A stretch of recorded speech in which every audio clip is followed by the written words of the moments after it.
is in love with herself. She likes the dark. On her white neck, the devil's mark. And I called her evil.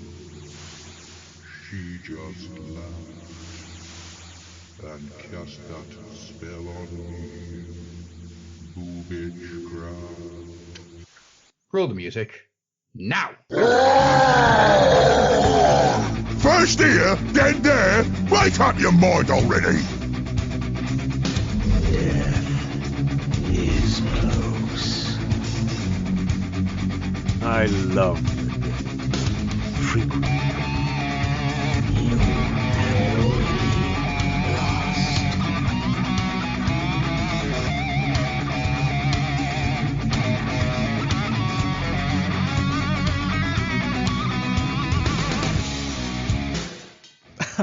One of the very few of the openings where I don't know where it came from.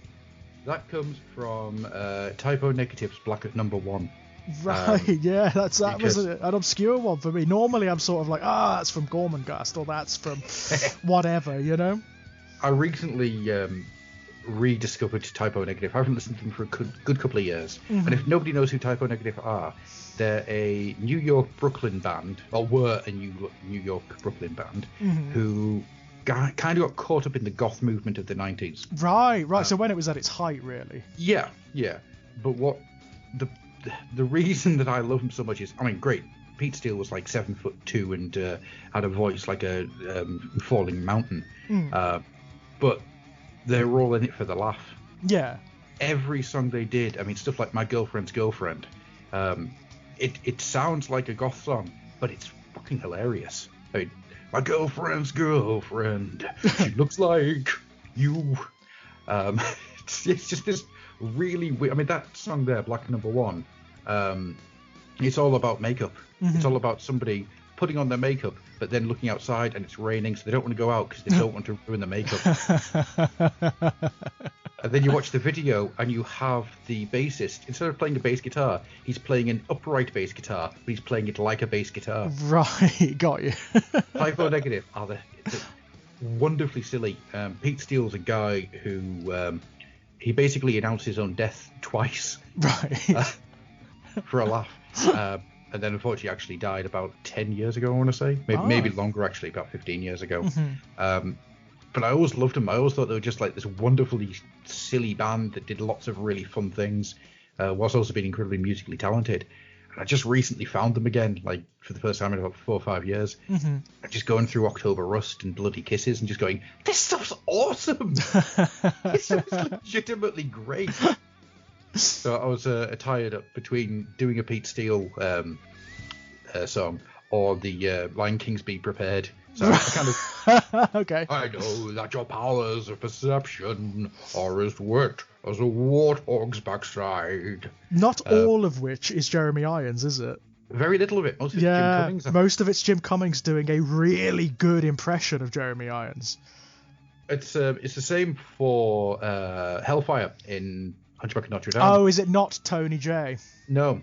Wow. It's big chunks of that is actually Jim Cummings. Is it? God almighty, he's very good, isn't he? Because you would not notice. Oh, look, that's who Jim Cummings is. He's just like this. You think Frank Welker's good? Pah! Pah! I say to you. I say Jim Cummings. Wow. No, I did not know that. That's very impressive. Right. Awesome guy. I Absolutely miss awesome. Tony J. Yeah. I mean, Reboot just doesn't work without him. No, a lot of things wouldn't. A lot of things wouldn't. It's like, I mean, there was talk not too long ago of Soul Reaver, Legacy of Kain coming back, and it's just like, well, how can you do it? How can you do it without the cast, without the Elder God, you know? You just do a remake and just use the original audio clips. Yeah, that's not a bad go. idea. Yep.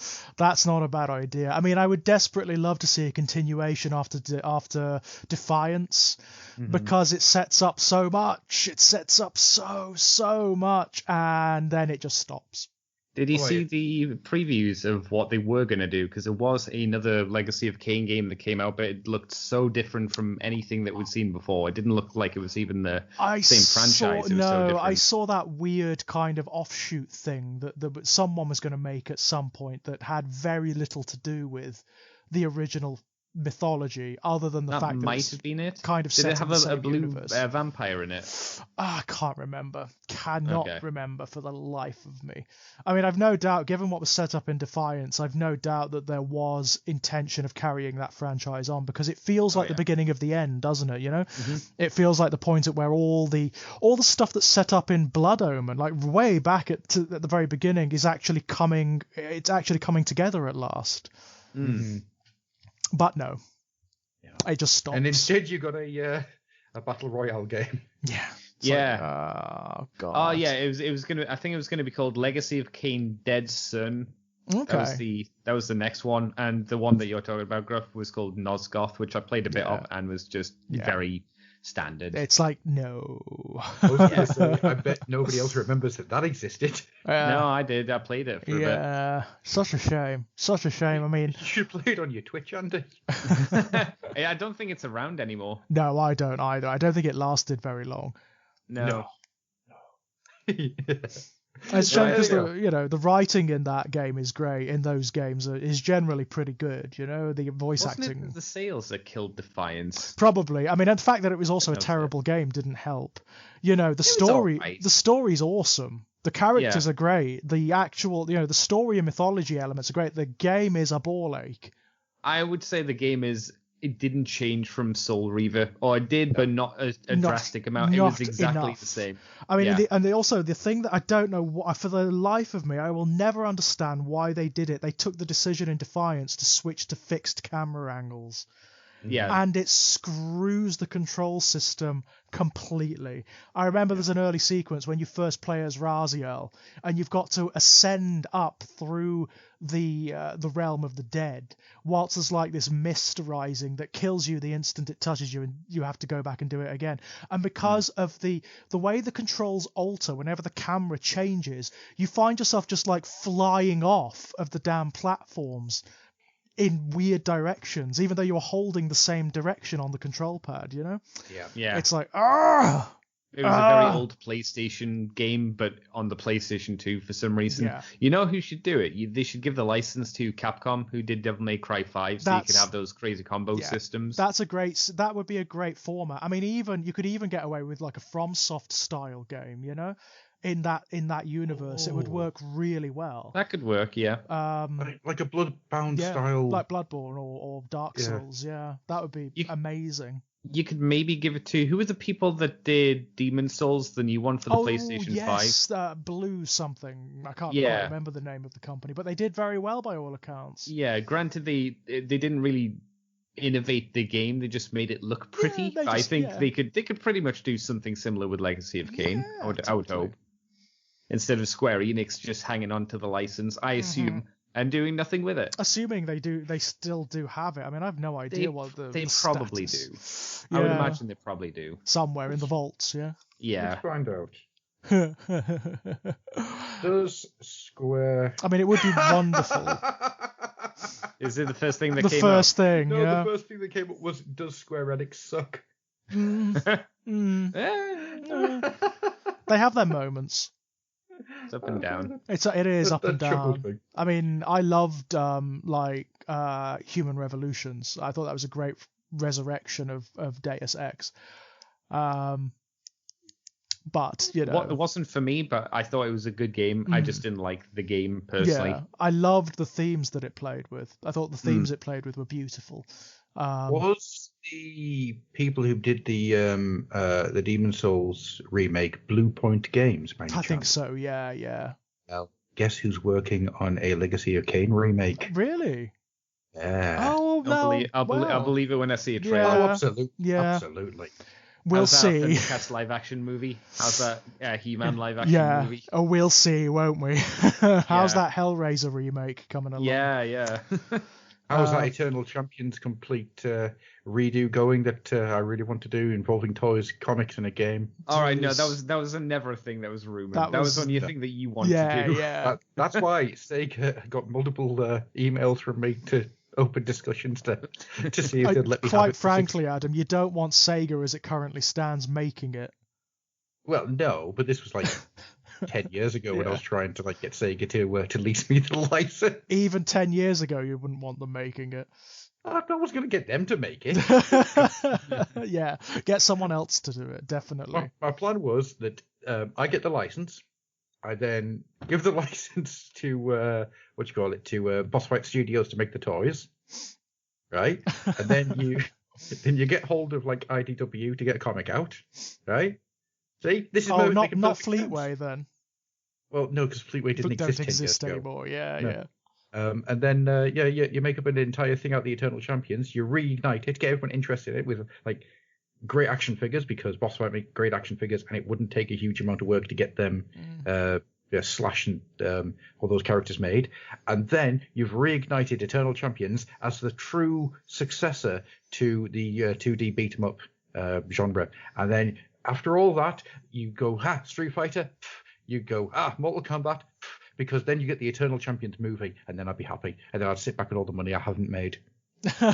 Yeah, because most people have forgotten. Not me. About Eternal Champions. And then, because that would have been such a success, Sega would then give me the Kid Chameleon license to do exactly the same thing. Oh my god, Kid Chameleon, jeez. Which I would then go back in time and... The comic in Sonic, the comic was always way better than the game. Well, that's what I was saying. What you do is you take that Sonic the comic one and use that as the starting point to Which, I mean, Kid Chameleon. Like the comic, when you go back and watch the game of Kid Chameleon, the comic had bugger all to do with it. It had the same name. It had the same name, and that is some of the very, very, with massive license taken, some of the same characters. Well, I mean, let's be fair. It was a Sega Mega Drive game. Mm-hmm. So it's not like they had the most epic storytelling for the most part, especially when it's just a basic platformer. Yeah, let's not dance around it. They did what they wanted to with the comic, because there was nothing to work from. Let's do whatever. It's true. I thought the game was great. The game was really good. It was just hard. Weird. It's really weird, isn't it? It's rather unlike anything else. Like the way you can teleport around the game. Yeah, jumping through levels here and there and everywhere. Very strange, very peculiar. I've never really played anything quite like it before. No, it's very, very experimental.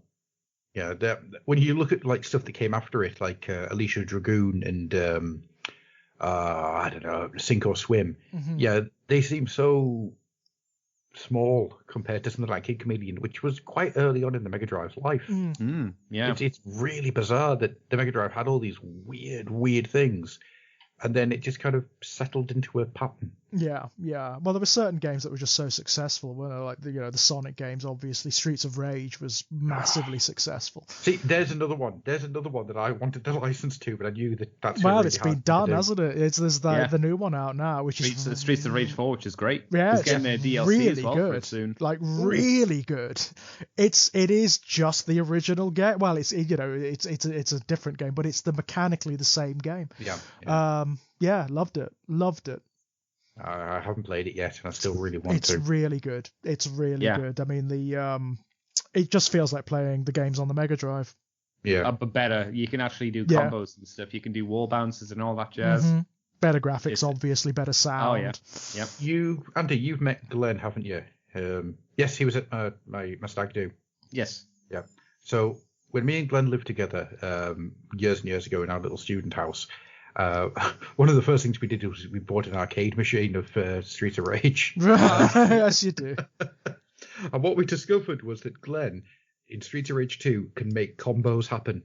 There is no mechanics in that game to do combos. But Glenn could keep somebody in place and combo them for up to 30 hits. Nice. And I still, to this day, don't understand how he did it. I think it was double jointed or Hungarian or something. Right, or Hungarian, all right.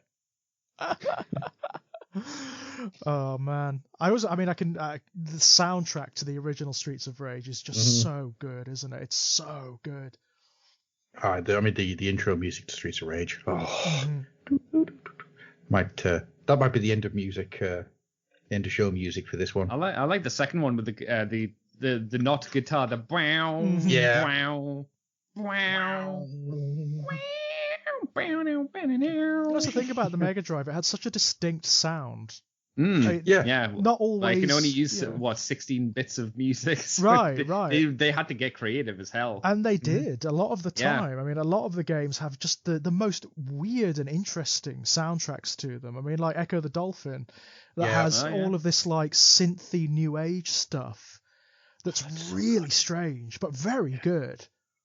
It's one of the things where this far removed from it, I will sit back and say, yes, the SNES was a better machine. Oh god, yeah. Yes, like mechanically, absolutely. I mean, you can't really dispute it, can you? It just had like better chipsets in it. Yeah, well, it was like 3 years after the Mega Drive. It was more modern, so to speak. But the Mega Drive, the way that they made sound work on the Mega Drive means it's got more of a direct connection to my brain. Outside of maybe Mario and Mega Man X, I would struggle to tell you any theme tune from a game of that time on the SNES. Yeah, I remember like playing loads of like emulators and stuff and ROMs back in sixth form because I never had a Super Nintendo, and I remember playing them and just being like, these are good, but I always had better, fonder memories of playing on the Mega Drive, and I don't know whether that's nostalgia taking over or what. But I always liked the catalog much more of the Sega Mega Drive. Yeah, I always found they were just like different cultures for me. I mean, I did eventually have both, like the Mega Drive and the Super Nintendo, within like a space of a couple of years. They were like obviously one Christmas, then another Christmas. But they are very different for the most part. Like the Mega Drive games they don't have as much restriction on them. Like, there was the Nintendo in the West at that time were all, and still are to a certain degree, all very much targeted at a child audience. So they could only go so far with the games. There were certain things they would not do. Yeah, they wouldn't do Splatterhouse 2, that's right, for sure. Exactly. Whereas the Mega Drive had much more like presence in like certainly in Anglophonic countries, certainly in the UK. The Mega Drive did way better than the Super Nintendo in the UK. Yeah, for the most part. It sold way better. And then the 32X came out, and the Rancid Black Mushroom just destroyed everything. Which that I Sega did managed have. to do. I did have the 32X. Oh, you had a 32X? Yeah. Really? I'm so sorry. Yeah, because I loved at the time I loved Knuckles. Knuckles was like my jam. I loved him from Sonic and Knuckles and from Sonic 3. So like You call me Knuckles. Unlike Sonic, I don't chuckle. I'd rather flex my muscles. I'm hard as nails. Break it down through trails. Break it down whether you be solid or frail. No, not that one. Not that one.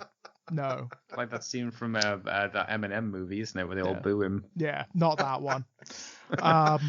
So I wanted to play Chaotix, obviously. Yeah, I remember wanting to play Chaotix because I read about them in the Sonic comic, and it was like, oh, these guys are edgy and cool, and they've got such good designs. It was the 90s, leave me alone. Yeah. What can you do? Yeah. It's still not a bad game. Rocks. It's an all right game, Chaotix. There is no reason why it couldn't have been on the Mega Drive, and I mean none whatsoever. The 3D scrolling that the Metallics did. Sorry, the Metal Sonic. Yeah, but Metal Sonic's only in it like once, and that's it. Beyond that, I mean, the game is really interesting. I really like Chaotix. It's got an awesome soundtrack, and it has this weird this time system whereby there's a hub world and you randomly select the levels, the zones that you go to by this big machine, and depending on what time of the day you go to them, they're different. Yep. Which is really cool. It's really fun. It's a much maligned game as Chaotix, but it's pretty good. But it's not worth getting the bloody 32X for. I tell you what, that thing was so shoddily produced. In the end, it broke down like so many times. My mom got sick of taking it back and getting another one that she was like, you know what? Nah, not this time. This is like the 8 billionth time it's broken down. So no. It was they're actually really hard to get now because they're so knackered. They're crap. I mean, they were a terrible thing. And like, you know how they showed you in the adverts that you could just slot it into the top of the Mega Drive. Yeah. Bullshit. Yes. Bullshit.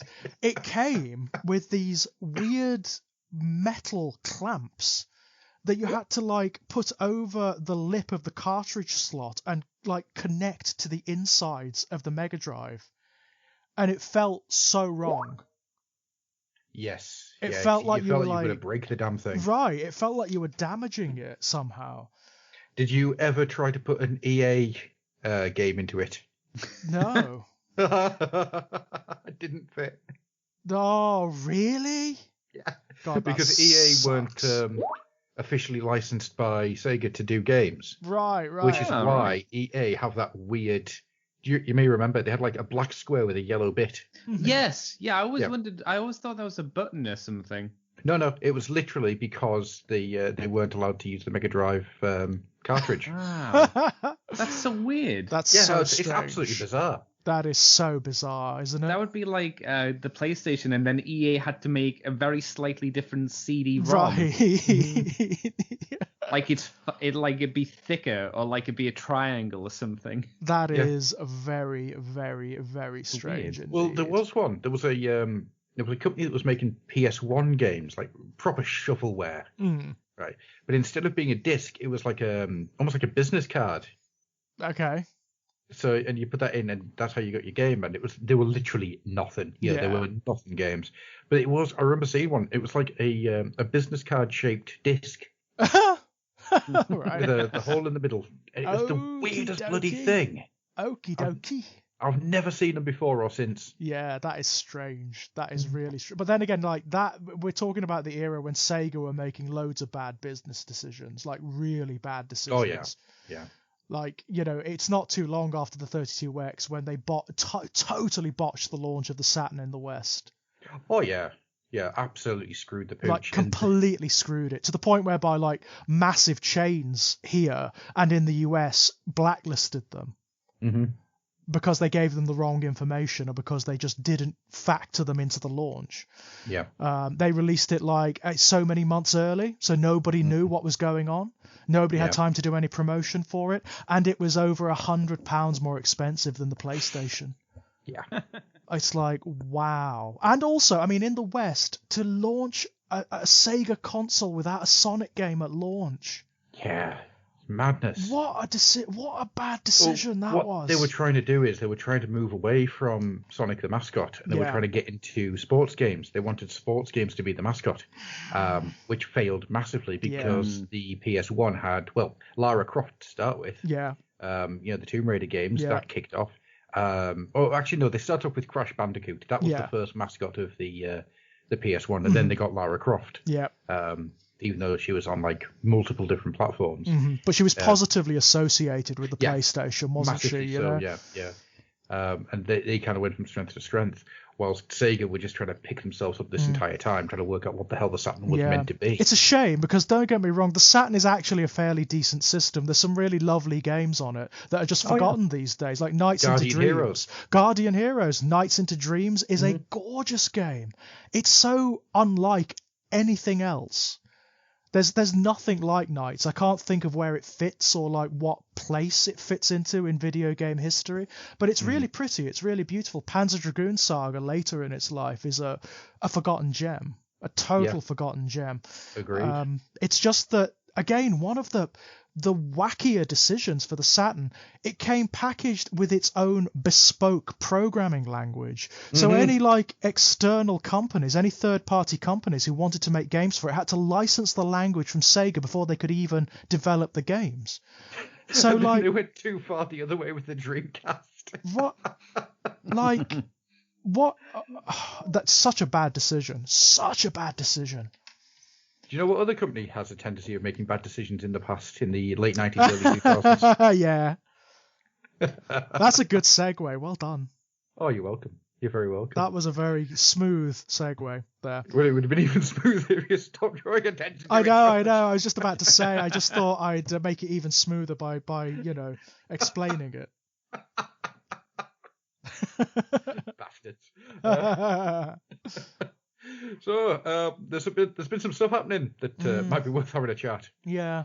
Now, the question is, do you want to start bad and get better? Or I do you want to think start so. high and then go low? I think we should start get the stuff out of the way. So Yeah. so did you guys manage to actually order a copy of Cursed City? No. Nor Yes. did I. Bastard. No, it feels, George. Because like so many people, I thought, oh well, it's going to be around for a while. I'll order it later. Mm-hmm. Yeah. Apparently not. Right. So. Adam, you know what's happened, don't you? You kind of, yeah. I've been piecing stuff together. Literally this week, whenever I've had 5 minutes spare, it's literally just been doing investigative work to try and piece this entire. I have no idea. So the timeline of events as stands is Cursed City comes out, right? Sells out. Yes, yeah. Within 12 hours, although hasn't actually sold out.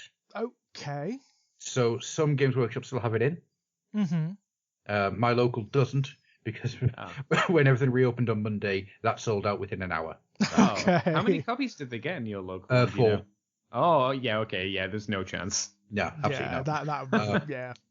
Some local stores still have a copy, but you're really having to search for them now. Okay. Yeah. So the question got asked on Twitter to the Warcom team, the Warhammer community team, is this going to be, because the rumor was abound everywhere that it was actually a limited release, even though GW had said it isn't a limited release. I was going to say there was no mention of it being a limited release. No. And what Warcom said was it has sold out online, and we don't see it coming back in. Right. They didn't say yes, it's a limited release. They didn't say no, it's not a limited release. They said it's sold out, and they don't see it coming back in. Okay. Right. Okay. So then, of course, the fandom erupts. It's like, oh, for God's sake! Right. If this wasn't a limited release, what's all this? Is this more FOMO from Games Workshop? Which is totally understandable, completely understandable. I was annoyed as well. So this is going to get real complicated, so I'm going to try and keep it as quick and breezy as I can. Yeah, okay. So how I understand how this kind of works out is Cursed City was announced 6 months later than it should have been to start with, because of pandemic and because of Brexit. Yeah. Two things that have worked in tandem, which have really screwed over a lot of the import-exports into and out of the country. Raw materials usually come from China, as does the printed materials, because Games Workshop doesn't actually have a internal print division as such. Okay. Right, you've got Black Library and you've got the magazine. The books are usually printed in China. Okay, fine, no worries. As I say, raw material plastic comes from other countries. So you're already running 6 months behind. So when you think about how a schedule works in these factories, how the things have a certain amount of time to get made in, and then the next thing in the schedule has to come along and start getting made. Right. The schedule's already fecked. Yeah. Absolute fecked. Then the Evergreen happens, and the raw materials are on that ship. Oh, right. So by the time that this thing gets moving again, the scheduling window is gone. Yeah. Oh my God, everything went wrong. Yeah. Yeah, literally everything. Now, I'm full disclosure here. I haven't talked to anyone at Games Workshop. I haven't had anyone clarify this for me. Right. This is literally just working out everything as I can from all the information that's actually out there. What I find interesting is that the Warcom team, and I feel sorry for the poor bugger who answered that question, because I get the feeling that he was not meant to. No. There's probably been words had, hasn't there, behind the scenes? I think there probably has been, yes. Because the Warcom team response, and what little responses there are, do not say it is a limited release. I was going to say, I haven't seen any official statement anywhere saying that it's a limited release. I've only seen people saying it, Yeah. However, the stuff from weeks past and months past that said that it was an ongoing release has gone. Yeah, they've been deleted, haven't they? They have been deleted. Which was a bad move. Very, very bad move. This is not how this should have gone. No. But I get the feeling that there is a lot of stress and a lot of freaking out happening behind the scenes. Yeah. My guess would be that in the next couple of days, we're going to see an announcement from them about this. Yeah. Because it's a mess. It's they an absolute kind of need to, because this was set to be one of their success stories, wasn't it? Oh, absolutely. And it did. It sold out so quickly. I mean, to be honest with you, it's a big problem, I think, with the company where your pre-order comes out. You don't get an announcement of when it's coming. Mm-hmm. It just happens. Yeah. Which really ties into that fear of missing out thing that people have been complaining about. Right, and, right. On that case, I agree wholeheartedly. Yeah. But the way that they normally release stuff is that it's here's the pre-order for it coming out, here's it out, and if it's not in the store, you can order it. Yeah. And that's fine. That's okay. I'm not that worried about something. If this is the way it's going to go, I mean, it happened with Indomitus, but they tried to make that right. Yeah. Fine. Okay. That's fine. That's the way it happened. They do have limited release stuff, and when that stuff comes out, it is signposted as limited release. Fine by me. If they're going to start pulling stuff like this, where it's out, I've got some really bad feelings. It's a bad move. Yeah. Oh, it is. It's a terrible move. It's a bad move because I know, for one, it's a business practice I loathe, and I'll be drawing away. Agreed. Completely agreed. But I don't think that's the case here. I think this is fuck up after fuck up after fuck up. No, really one person's fault as such. It is literally just the way it's all fallen. Yeah. The dominoes collapsed. Should they have been more transparent? Absolutely. But if you're more transparent, you've got stockholders, shareholders that you need to answer to. And that's where a big problem lies, that if you come out and say things like that, then you have to then go to your shareholders and say, this is why we have to do this. Yeah. Okay, fair enough. It's a big multinational company. There are stockholders and shareholders. That's fine. I understand it. I don't like it, but I understand. Okay. So my guess would be that in between 4 to 6 months' time, there will be a version of it that will be on shelves. We know there are expansions because the two choices they have right now is either they bin the expansions, which would be foolish. It would be very foolish because they have already spent money on it. The Games Workshop works on about 3 years in advance.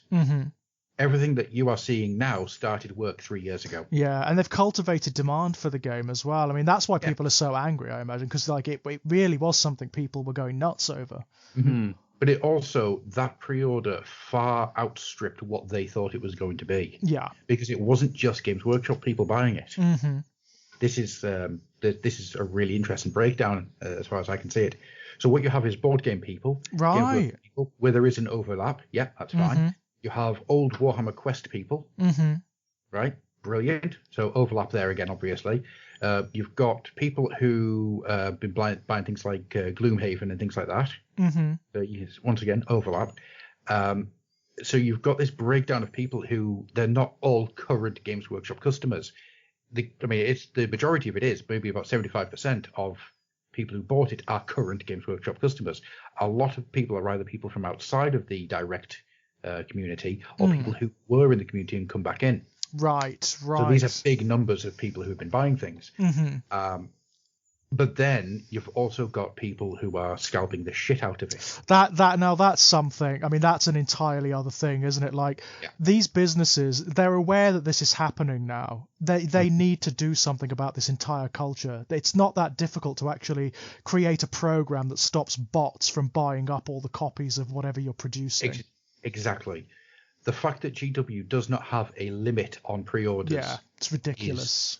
That is something that needs to change. It is weird because there are other websites, there are third-party websites like Element Games and the other ones like that do implement that. Well, it's not that hard. There's no reason why GW can't implement that when everybody else is doing it. Right, it's really not that hard. I mean, to be fair, this is a wider cultural problem, and it's probably something that, not to get too political about it, but given like what's happened with the PS5 and whatnot, it needs regulating.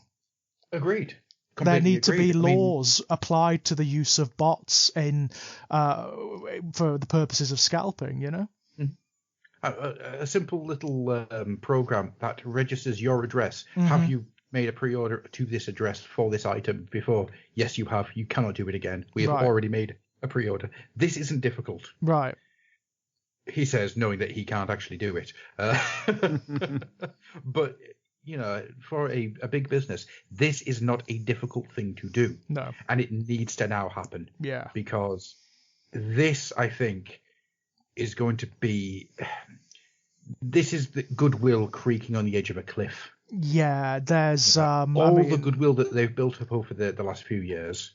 And they have built a bit up, let's be honest. They've built loads. Between this... the Lumineth book, and there was something else as well. And I can't remember what it was. It might be the Indomitus box I'm thinking of. I wouldn't be surprised because the Indomitus box had that happen as well.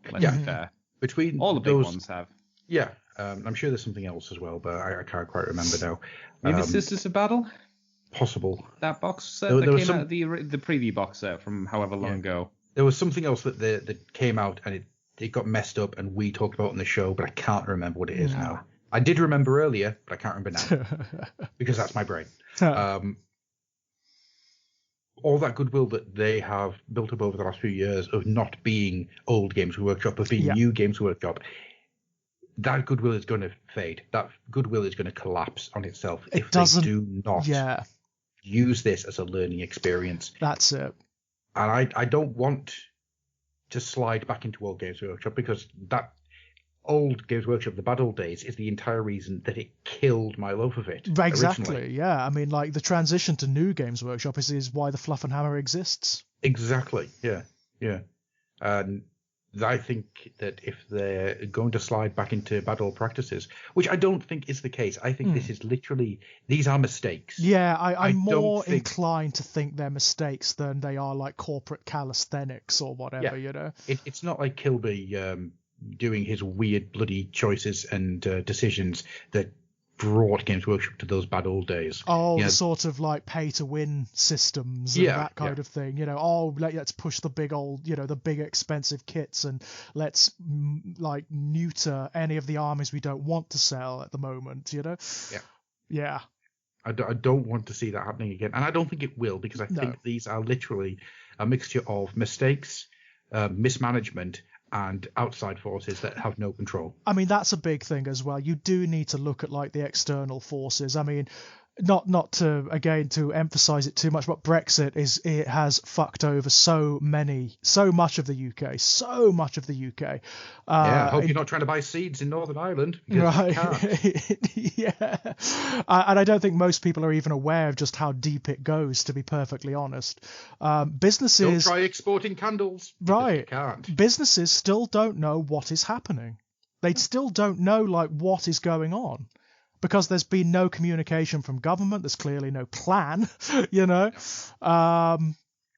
So you have to factor that into account, certainly. Cool. Yeah.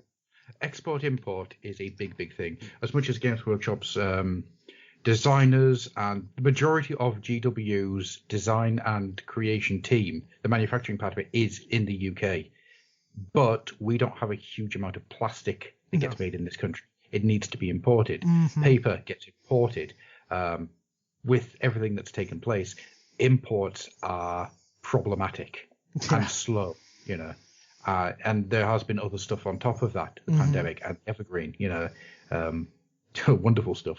So when you look at this as a larger picture, the story kind of starts telling itself. Yeah. I'm not done with investigating this, I'll be honest.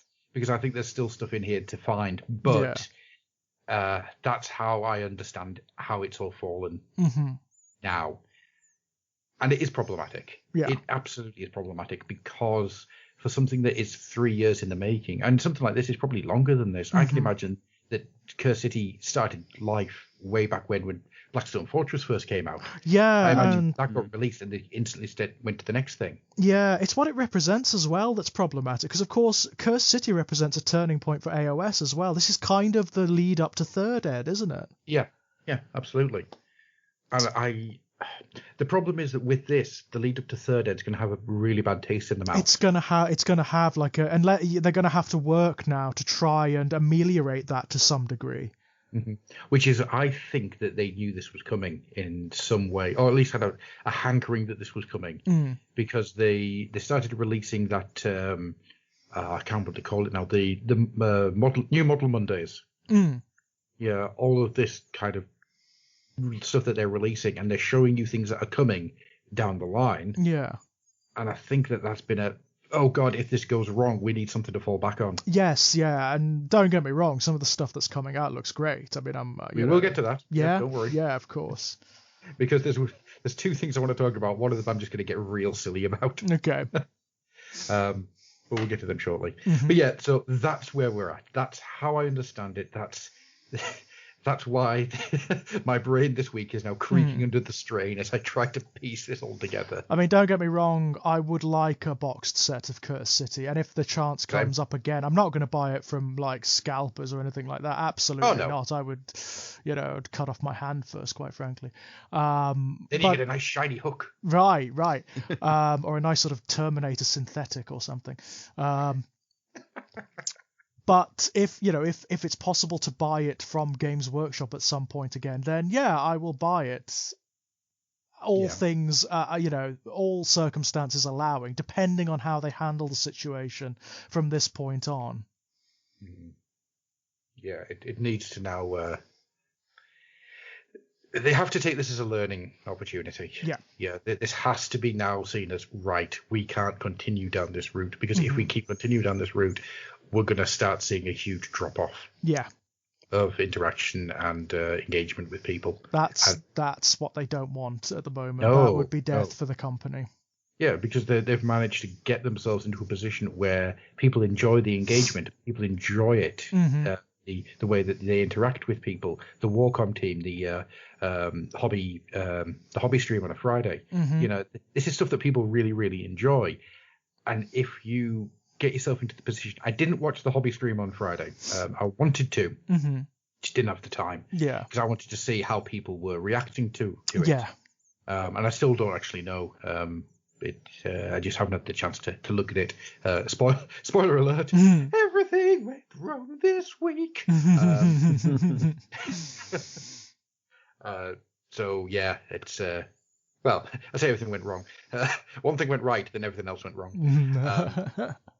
I'm now very poor. I've got a house. But yeah, I don't want to see all this goodwill and all of this really good engagement being lost. No, because I don't. If they raise the shutters again like they have done in the past under Kilby, I mean, I don't know if anyone remembers what it was like when they first had Facebook under Kilby. It was dumpster fire. It was a dumpster fire. Yeah, I do. What was so bad about it? For those that don't know, like me. Basically, it was just people going wag at the admins, and the admins just going, I can't do anything or tell you anything. What do you want me to do? And then the response would just be, and it was. A lot of it, I think, was born out of frustration. Yeah, it was because at that time, like, Games Workshop's business's practice was so bad that a lot of people were either teetering on the edge of leaping out or had leapt out entirely. So people were justifiably annoyed. And that was one of the only means of interaction. It was the only means of interaction. Yeah, because under Kilby, everything had closed down. It was like a fortress, Yeah, the shutters went right up. They shut down all the Facebooks. If memory serves me right, I think they handed over the Facebook pages to the stores, and that was it. And they don't have any power. They can't tell you anything. They can't do anything about it. Like the interior of Games Workshop was operating in its own little bubble, with some fairly egocentric personalities who were dominating and basically screwing everything up. Yeah, pretty much. So it saddens me to think that is a possibility. I don't think it is. No, I do not think it is. There's such good work. I mean, I don't want to come off as like, this being an entirely negative podcast, because there's so much good stuff coming out of Games Workshop at the moment. So much good stuff. But this is a serious blip, this one. Yeah. I'm hoping that this is the one we talk about at the end of the year. When we come to do the fluffies and we look at like the biggest mistake. I hope this is it. Yeah, absolutely. Yeah. Roundtree knows what he's doing. He's known what he's doing from the very start. I mean, he's taken a company that was very, very close to failing. Totally, I mean, on the edge of liquidation, wasn't it? It was like on the edge of liquidation. Yeah, another couple of years of what they were doing and how they were going to end up in serious trouble. Mm-hmm. And he's turned it around, and he brought us into a position where it's a force on the stock market. Right. I mean, yes, those stocks have dropped. Yeah. But then they were never going to stay where they were. Of course. I mean, there hasn't been a company in history that sustained those stratospheric heights. No, not at all. And that's a mixture of pandemic and just people taking note of the stock rising. Mm-hmm. So the way this often works is that the moment your stocks start rising, people take notice. People buy in. The stocks rise. Mm-hmm. And that's kind of a lot of what happened. So obviously after a while, things start to flatten out. People step back again, sell the stocks, and it's just how that works. Mm-hmm. Vampirism basically. Yeah. So they were never going to keep that level of stocks. It's impossible. So, yeah, of course it is. It's unreal to think, but he managed to do that. He brought the company back that much that it got there. Yeah. Yeah. And I don't want to see the slide. I don't want to see it break down. There are enough people out there who are very negative towards GW and not allowing the fact that it is a much, much better company now than it has been to colour their opinions of it. Mm-hmm. I don't want to give those people any ammunition. That's definitely the case. That is definitely the case. I mean, if this company starts going bad again, what am I going to do? Right. There'll be a dynamic shift right there. That's for damn sure. All right, then we're going to talk about D&D for a bit. Yeah, there'll definitely be a dynamic shift. But no, I mean, there's good stuff coming down the line. There's good stuff that's come out recently, I mean, we had Broken Realms Techless. Yeah. Which is a wonderful book. Holy crap. I have got... Right. Andy. Yeah? Sorry, I was in the middle of a yawn there. It sounded like you turned slightly French there or something. Yeah. Germanic Andy. Have you killed English Andy and taking his place? Yeah. Speaking to Deutsch? No. Ich bin ein Berliner. What can I? Do you mind being spoiled for Broken Realms Techless? No, I'm not reading books, so yeah, that's fine. Is that all right? And that's like that's a warning to everyone out there as well. By the way, we're probably gonna spoil quite a lot of Broken Realms Techless. We did last time as well, but Oh yeah. Now I've only had a chance to read through it once. So I'm going to basically hand everything over to you, George. Okay, fair enough. More than once, because I don't want to screw it up and miss stuff out. Because I just can't believe that I'm this interested in a book about what are essentially the High Elves. I mean, the entire emphasis is on the High Elves here, isn't it? In the same way that Morothai was on the Blood Brides of Cain. To the point whereby all the stuff that would have been in the complete Lumineth book, which is now in the second edition, is in here. Yeah. You've got all the background, all the rules. In fact, a big chunk of this towards the end is just all the stuff that's supposed to be in the Lumineth book. All the war scrolls, all of the background, it's all in here. By the way, those new units for the Lumineth, have you seen them? They're insane. Jesus Christ. The Elania and Elithor are some of my favourite things in the game. They're great. Mm-hmm. They are wonderful. I mean, there's so much... Not only are they all great miniatures, and they are all universally fantastic miniatures, they've gone to town with the rules on these guys, to town. My favourite things are Severeth and the Huracan, the wind spirits of Heish. I love it. I love it thematically. I love what they do. I love what they do on the battlefield. Severeth, when he turns up, he actually he churns the entire battlefield up into a gigantic hurricane. It's awesome. All of the new units are great. They're absolutely wonderful, and they really give the Lumineth. I mean, the Lumineth were good as they were originally released. They're certainly one of the higher tier armies out there, especially with Teclis, who's the best magician in the game. Like, Nagash can give him a good go, but there isn't much else.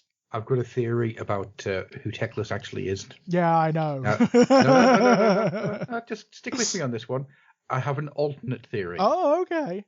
All right. So we know how much I believe that Teclis is dead, and it's actually like the god of the moon is now pretending to be Teclis to fuck with Tyrion, which makes a lot of sense when you think that in this book Teclis manages to do things correctly and doesn't really mess anything up. He actually does, doesn't he? But you know what I love about that? I'm sure the writers of this book realize that is a thing on the internet because Nagash tells him.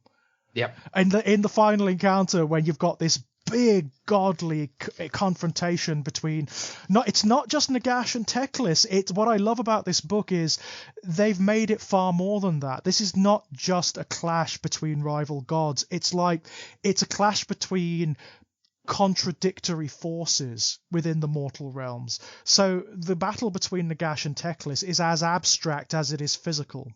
Yeah, it's brilliant. The imagery in that fight is incredible. But as they're having the fight, they're sort of jibing at one another. I mean, Teclis points out to Nagash, and this struck me because this is an old bit of lore that has not been mentioned since the days of the old battle tome undead back in the day, like the earliest days of Warhammer. Mm-hmm. Teclis says to Nagash whilst they're like having their scrap, you do realize that your powers were originally stolen from elves anyway, which they were. When Nagash was a mortal priest in like the deserts of Nehekara back in the world that was, his earliest studies into necromancy came from Nagaroth, the realm of the Dark Elves. He basically stole it from Dark Elf merchants that were passing through Nehekara. The necromancy that he created is a derivation of the rites that the Blood Brides used to use to keep themselves young. Mm-hmm. That hasn't been mentioned ever since the original Battle Tome Undead, way back in the Hinter days of Warhammer Fantasy Battle. So that's a lovely reference, isn't it? It got explored a bit in the Nagash series. Oh, did it in the books? Yeah. Where he was keeping a collection of dark elves under one of the pyramids that he just used to torture secrets out of. Right. Which is always a laugh. You know? So that's rather lovely. But in return, Nagash basically lists all of Teclis's failures. Yeah. He basically tells him, you're responsible for your brother dying. You're responsible for the end of the world that was. You failed to protect Alariel's daughter, who was sacrificed to bring me back. All of this stuff. It's kind of fun. I get the impression the writers kind of get it. They know the perception of Teclis, and they're kind of trying to write it here, I think. Mm-hmm. I like the idea that they've just been listening to us and just gone, oh, right. Yeah, I understand now. Did you manage to read the tiny little narrative that's right at the end of the book where Alariel and Teclis are talking to one another? Yes. I loved that because there's a point in the battle where it definitely looks like Teclis is going to lose. It looks like he's totally going to lose. And something happens where the staff he carries is the staff of Liliath. It has an icon of Liliath on the top, which is one of the gods of the elves from the old world that was destroyed. She was the goddess of life, which of course is redundant now because Alariel is now the goddess of life. And it's only because of something that happens regarding that totem that he manages to defeat Nagash at the end. And in this exchange, Alariel basically says, you do realize that I helped you. You couldn't have done it on your own. I came through the symbol of Liliath. I am the goddess of life, and my influence is antithetical to Nagash. So it was really a kind of joint effort.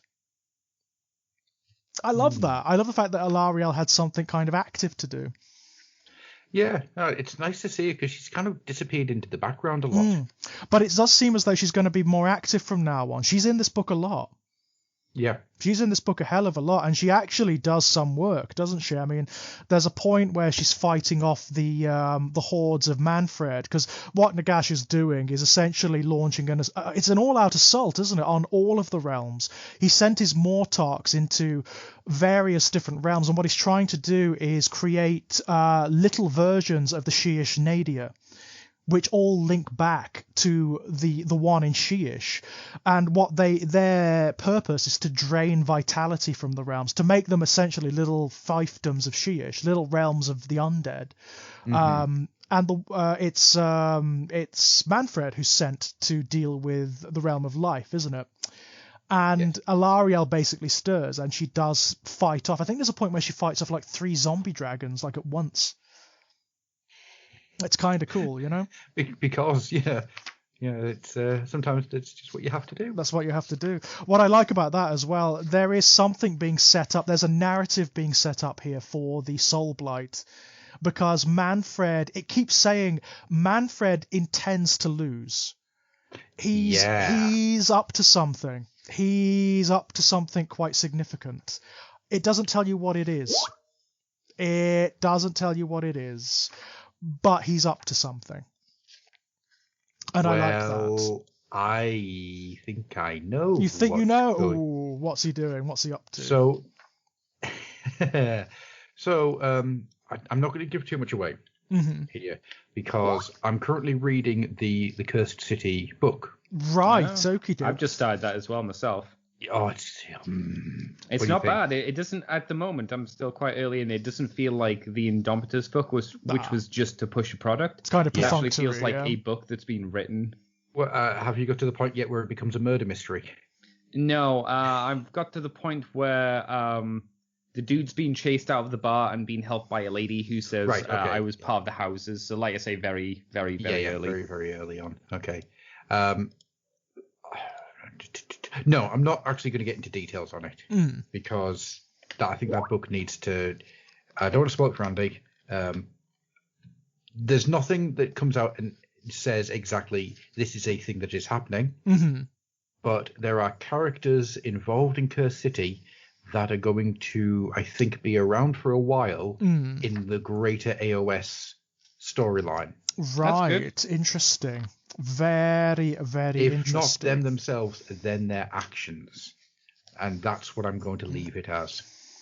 Well, at the end of that battle, Manfred is kind of satisfied, isn't he? It feels like that he has, even though his armies were defeated as such, it's as though he's achieved whatever goal he set out to, and it does not tie in with Nagash's intentions. No.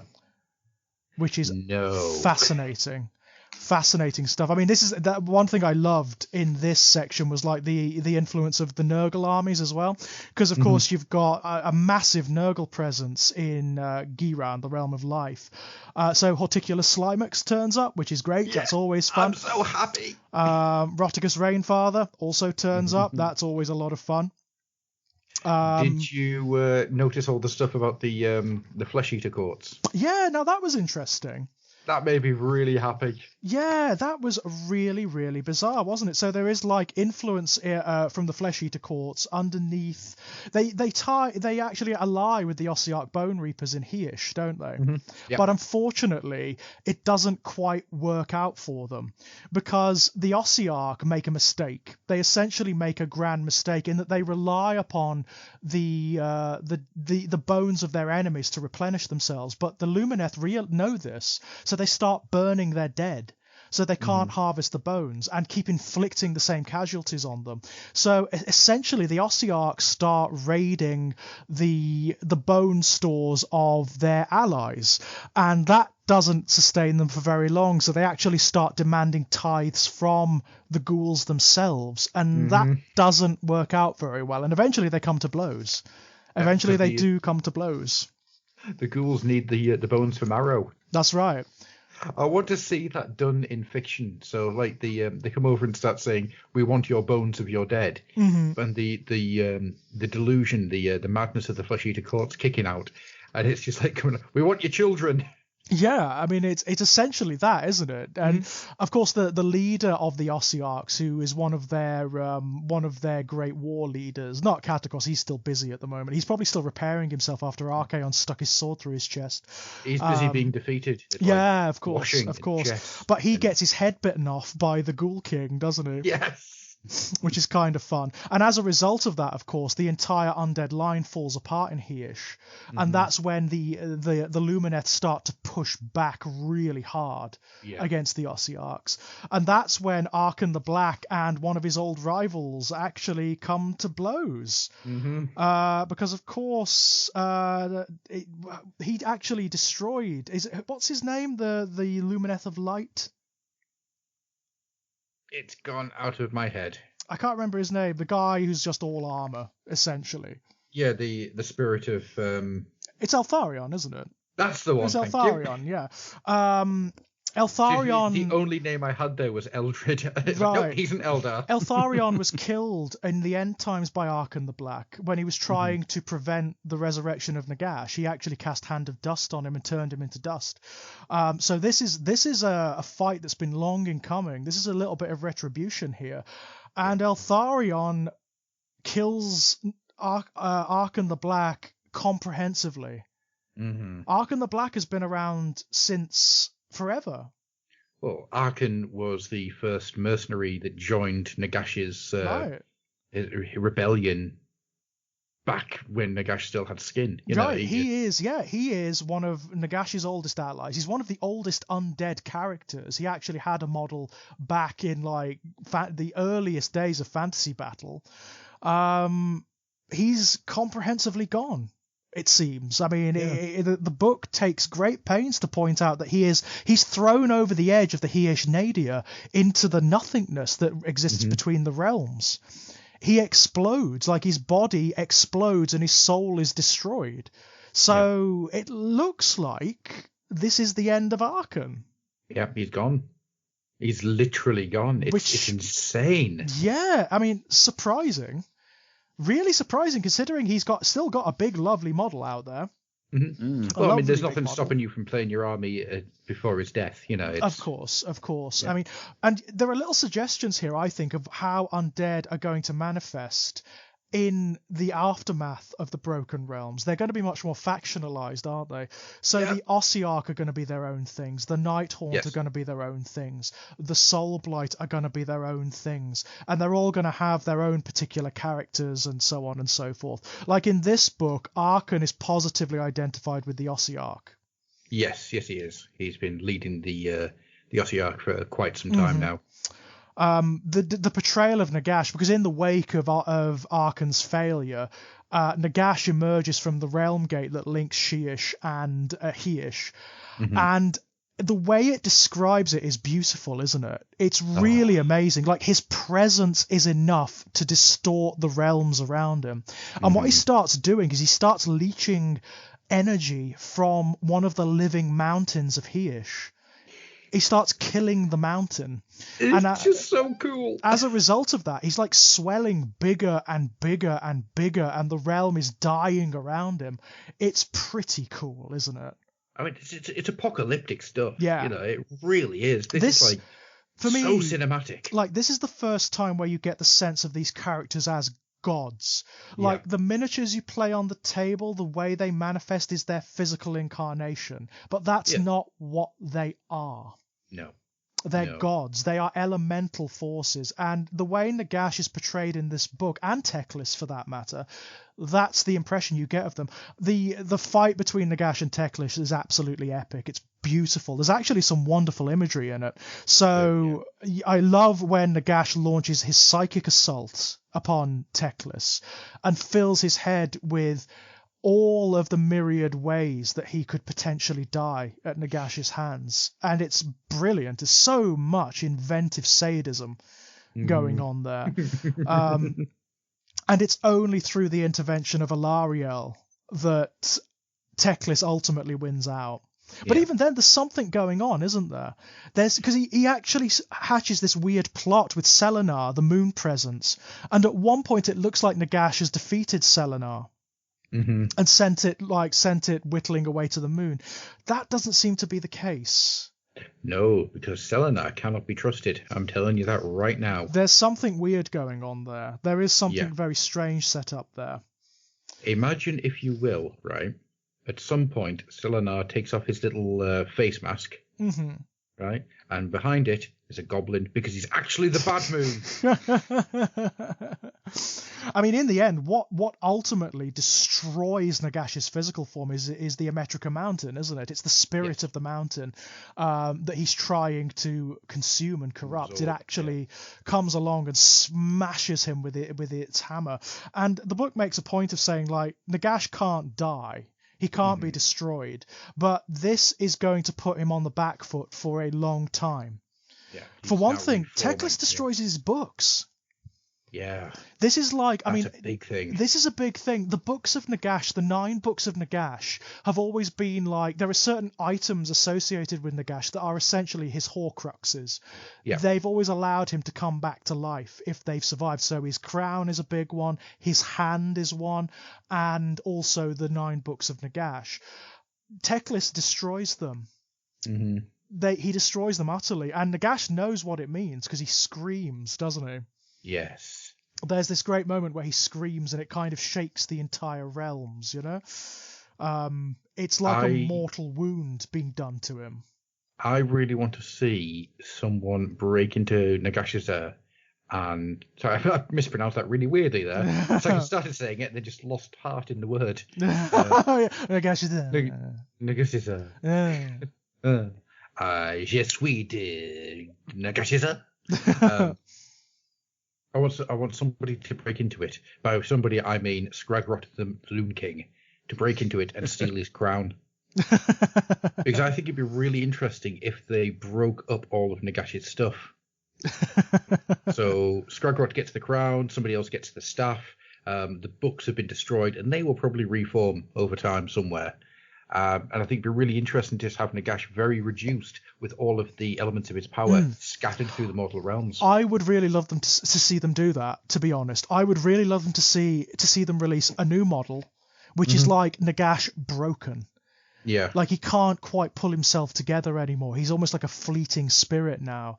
Because of course That's this also... you bring back the small mini. Remember the ugly one that no one likes? That would be fun. That would be fun, wouldn't it? That would be fun. But this also has another effect. It pushes back the Sheesh Nadir. It stops the Necroquake. Yep. At long last. It actually stops and rolls back. So suddenly, not only are the realms free of all these tumults that have been causing the undead to rise just spontaneously for God knows how long, but Sheesh has changed as well.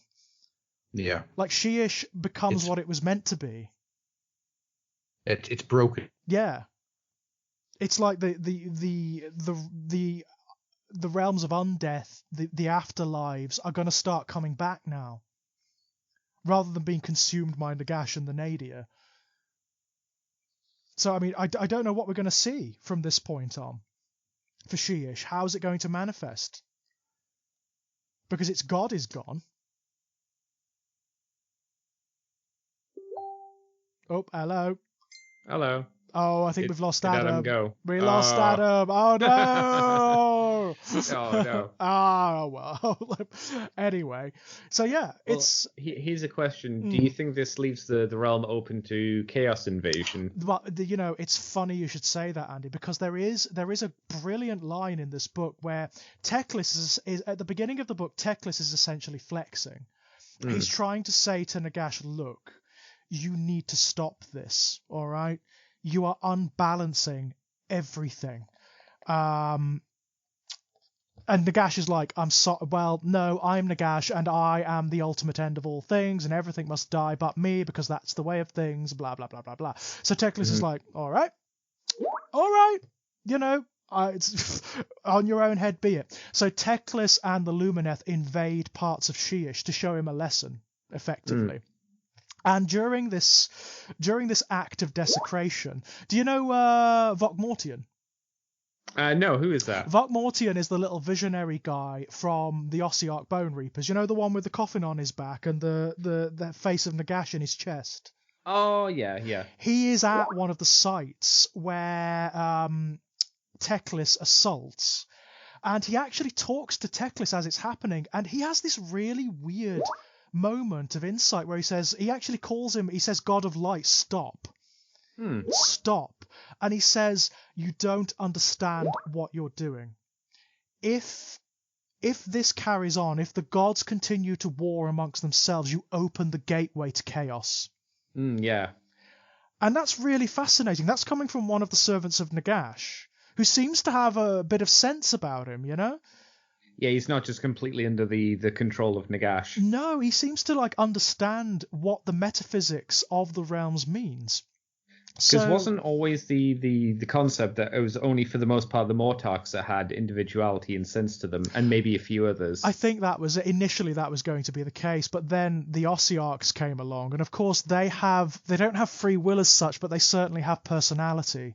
Like in the Ossiarchs, it's not just the bones of different creatures that are reshaped and cobbled together to make the Ossiarch Bone Reapers. It's also the souls of different creatures that are twisted and transformed to create something that's much more pertinent to Nagash's interests. I mean, that's something that happens in this book. So because Nagash hates the elves for what they've done, when he actually defeats some of the Lumineth, the Ossiarchs take their souls and cobble them together with human souls and with other souls and shove them inside Ossiarch Bone Reapers as a kind of desecration. Right. Because obviously the Lumineth are all about purity. They're all about this. They've got this sort of Zen, almost like Buddhist style thing where they're all about enlightenment and purity. So to have their very essences polluted by humanity and by other souls is like the worst thing imaginable. Okay. It's kind of cool. But I find it fascinating that it's Vokmortian saying this. You know, he's actually pleading for peace here. He's saying, like, Teclis, stop. You know, it may seem like you're doing the right thing, but you're not. You're not. You're opening the gateway to chaos. And I'm wondering, is that what's going to feed into what's coming up next? What do you think is going to get the push then? Well, of course, we know that the next Broken Realms is Baelacor. Oh, of course. Do you think that's going to lead into his resurrection or whatever it might be? I think that's exactly it. One of the questions in this book is, where is Tyrion? There are two gods of Heish, so why at the point of Heish is almost... I mean, Nagash comes close. Nagash comes really close to fulfilling his aims and just destroying Heish, turning it into another Sheesh, another realm of the dead. So at this point of Heish's most extreme moment, where is Tyrion? Yeah. And Teclis answers well, he is actually fighting a foe much worse than you. And that's Baelacor. I think it's Baelacor. It's Baelacor, yeah. This, I believe, this whole series of events is what is going to free Baelacor from wherever he is. Okay. It's going to allow him to walk the realms again. And it's going to be bad news, really bad news, because Baelacor is like a demigod. I mean, he is at least the equivalent of the godly characters himself, but he's an avatar of chaos. And worse in many respects, because he has a degree of freedom that a lot of demon princes and demons do not have. He's not as beholden to the chaos gods as some of the others are. He's got his own intentions. Right. And his own agendas, and he's been working them for millennia. So I think that's what's going to happen. I think probably one of the big antagonists in this series is going to be Baelacor. Okay, and we've talked about before him maybe replacing Archaon. Do you think there's going to be a thing where he kills him off or beats him down? It's into funny submission or something? Because the Warhammer community put up on Facebook recently, who do you think would win in a smackdown between Archaon and Baelacor? Right. And I'm kind of I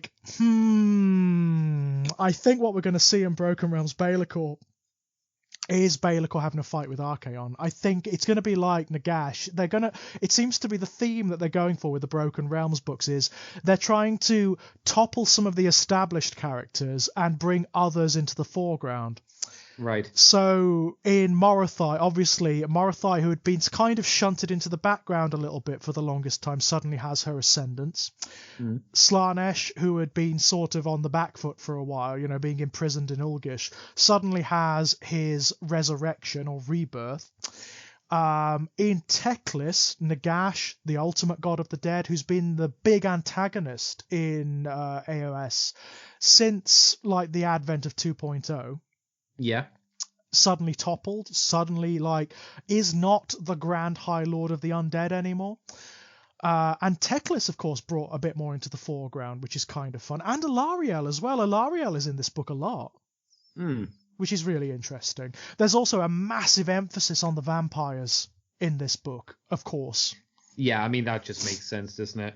Given that the Soul Blight are coming along, of course it makes sense. So you've got Manfred doing his scheming and whatnot. One of the other Mortarks that has a lot to do is Neferata.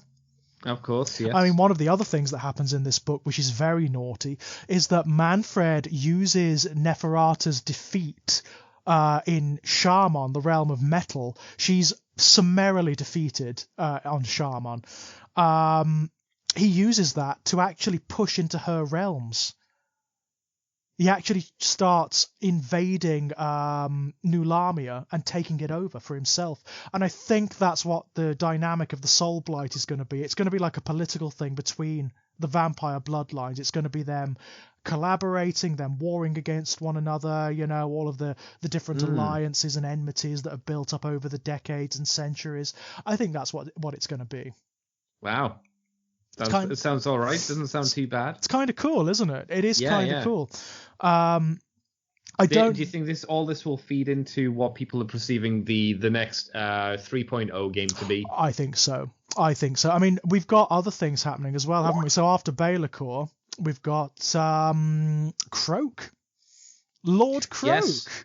Yeah, that's right. Yeah, which we had a new mini for as well. What the hell? Nobody expected that.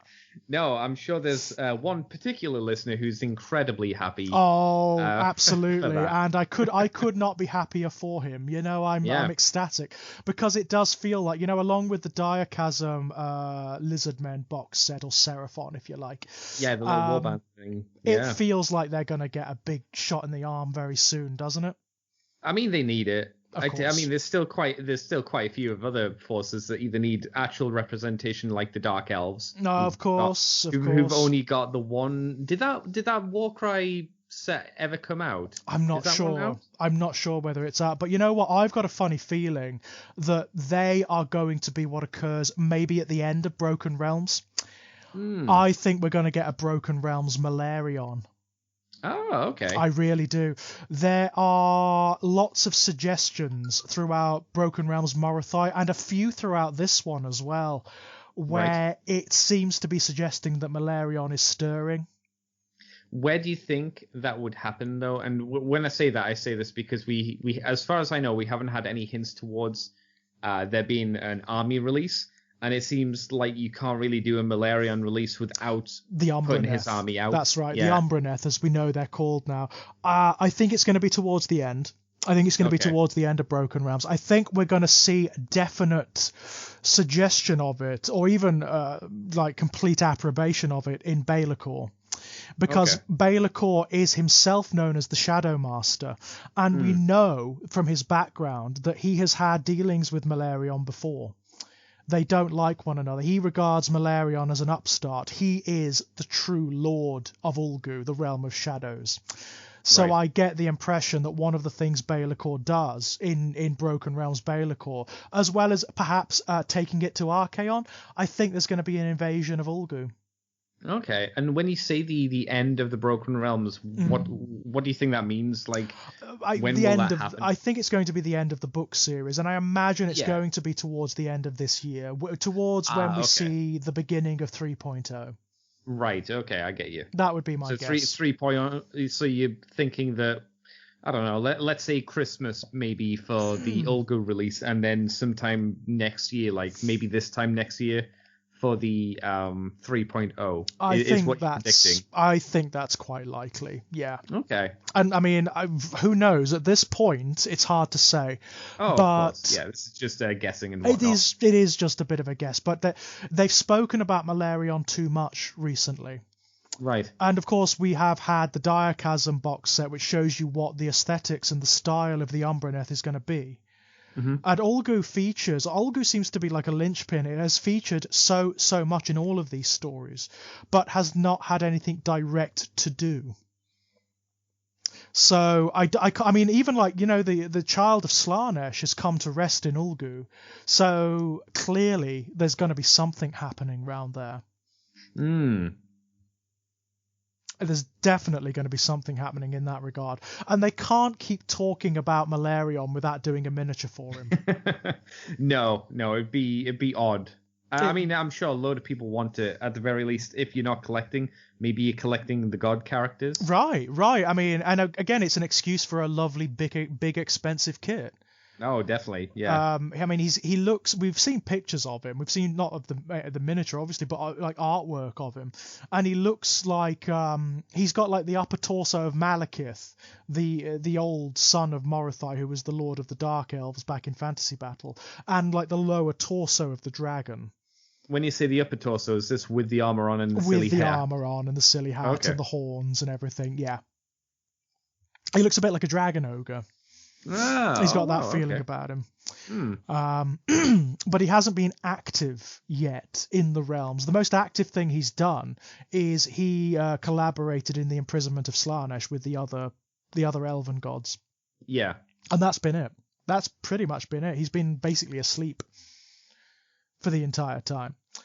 But I think Balacor's coming will rouse him a little bit. Yeah, that would make sense. Mm-hmm. I think it will. And of course, I mean, there's also going to be, I don't doubt there's also going to be another Broken Realms book which deals with the Sylvaneth, or what the Sylvaneth will become.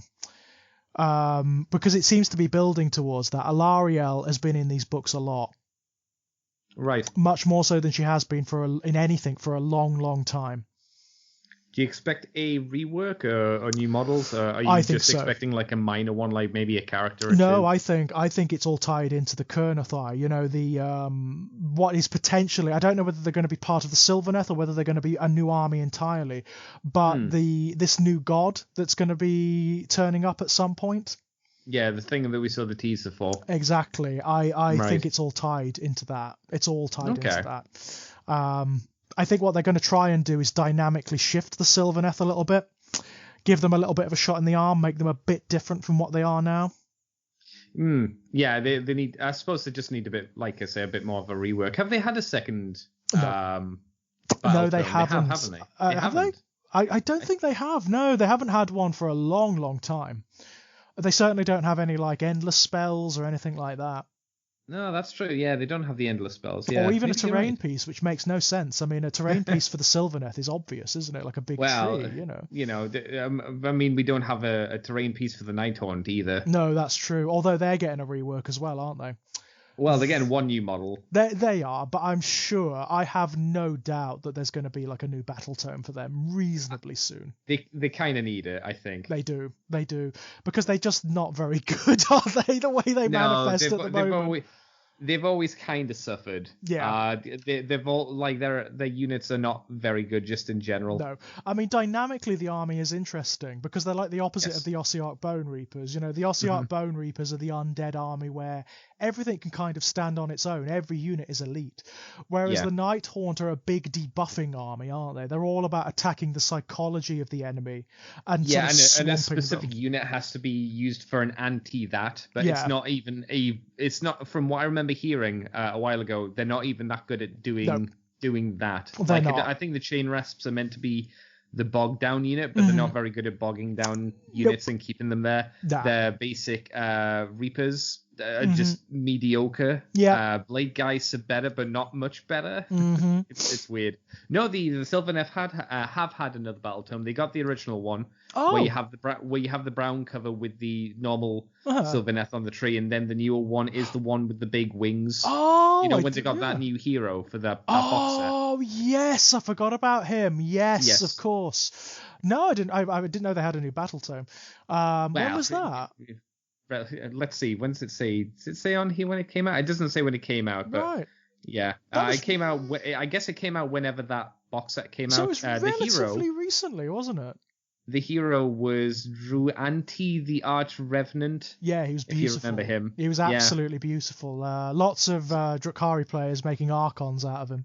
Oh, I'm not surprised. Because he looks a bit Drukhari, doesn't he? Oh, very much so. Yeah, so whenever he came out was when the second book came out. But you're right, they still could do with a bit more. Oh, they do have a terrain piece. They have the Awakened Wood. The Awakened Woodland. I had no idea. I had absolutely no idea. Don't on here, they even had endless spells. Really? I had no idea. My God. Yeah. So, okay. I mean, they could still do with they need more units. That's for damn sure. Oh, definitely. Yeah. If you wondered, Mr. George, the endless spells were a big worm, a floaty tree, and I can't actually tell what the other one was. I'll see if I can put the image into Skype so you can have a look. I had not the first clue. Yeah. I'm quite shocked. Oh wow, they're lovely. Yeah.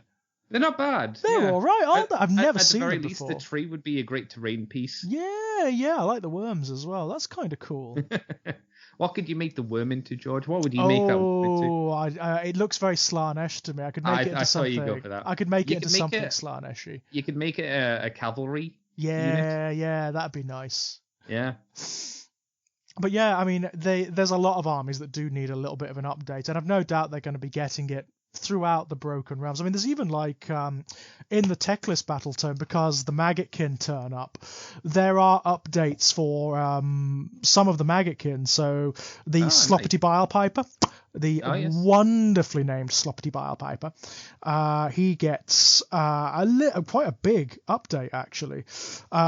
He can now sing lots of different songs to give you different effects throughout the battle. They've got great names as well. A Stabbing We Will Go, which is fun. Early one evening, my pustule was weeping.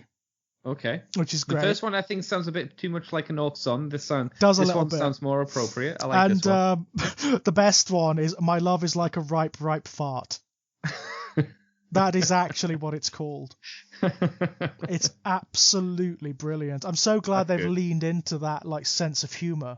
For the Nurgle miniatures. I think that's brilliant. And also his counterpart, the Spoilspox Scrivener. Oh, right. The other Nurgle herald who's miserable compared to the Sloppity Bile Piper, and who basically he's basically the office manager. He goes around like poking all of the other plague bearers, counting what they do. It's like, I'm watching you, He has actually got a rule called "Keep counting, I'm watching you," and he basically you decide what buffs you apply to the plague bearer units depending on what he is telling them to count. Oh, okay. Which is really fun. So you've got like Tally of Blows, which adds 1 to the attack's characteristics. You've got Studied Lacerations, which improves the rend, and Recorded Stamina, which adds 1 to save rolls. It's really fun. It's just a fun little update. Even Beasts of Nurgle. Beasts of Nurgle have got a new battle thing, War Scroll, which is fun. Oh, that's great. Yeah. Does it really help the army a lot? Not really. No, I mean, they are... It's just something a little bit different to play with. That's right. They are one of the tomes that needs an update. Because most of the Chaos-specific tomes, like the Disciples of Zeech, the Blades of Khorne, and the Hedonites of Slaanesh have had 2 or sometimes even 3 battle tomes, And they've only had 1. So they could do with a little bit of a shot in the arm. Yeah. And as usual, then they're the poor dwarves, either of them, as we mentioned last time. Well, one of the things they definitely need to do, they need to make at least one of the Broken Realms books about one of the dwarven heroes. Again, maybe the rumors of the AOS 3.0. Maybe. I doubt it, but wouldn't that be nice? That would be lovely, actually, because the only dwarf army that's had like new stuff is the new dwarf army, which is the Caradron, obviously. Yeah. And they are the only ones. So, yeah, we could... I mean, at the moment, all the focus is on the elves. So I think Broken Realms is going to be primarily focused on the elven races. That makes sense. Maybe when 3.0 comes out, there's going to be a little bit more focus on some of the other races, like the dwarfs or whatnot. One would hope so. One would certainly hope so. Definitely, yeah. Because again, we mentioned it multiple times. It's time. Yeah. Oh my God, isn't it? Isn't it just because the Fire Slayers, for example, I mean they haven't had anything for. They had one update, and we have that terrain piece That's coming it. out at some point, and That's even then it. it's like that's it. It's not enough though, because they are a tiny army. Yeah, I think didn't Adam is having technical difficulties. He is, unfortunately, yes. If you're wondering why you're not hearing Adam round here, by the way, there we go. I think. Speak of the devil. I think we may have him back. I'm returned. Hey! He heard dwarfs and then he came back. That's he what heard it was. dwarves and then he came back. Yeah, we just had like a localized power cut of just like 3 houses on the street. But yeah, we were talking about the Fire Slayers and their lack of stuff. Yes, and that you mentioned last time that you counted how many they had in total, and I think didn't you note down it was like was it less than 13? I think it was 13, including like start collecting boxes and boxes that can be built different ways. Was it 16? I think it was 16, including that. So in terms of like units, there's hardly anything. There's nothing, absolutely nothing. They're a really small army, which seems to be the way the AOS is going, which I don't actually disagree with. I think that's quite a clever way of doing it. But you compare it to like the Lumineth, which has got the Lumineth now with like fully like a third of this book is Lumineth units. Mm-hmm. It's like there's tons of them, and don't get me wrong, they're all great. Yeah, they're just beautiful. I mean, these miniatures are so exciting. They're so exciting. And I imagine there's a lot of Eldari players out there who are looking at these and going, ooh, conversion time.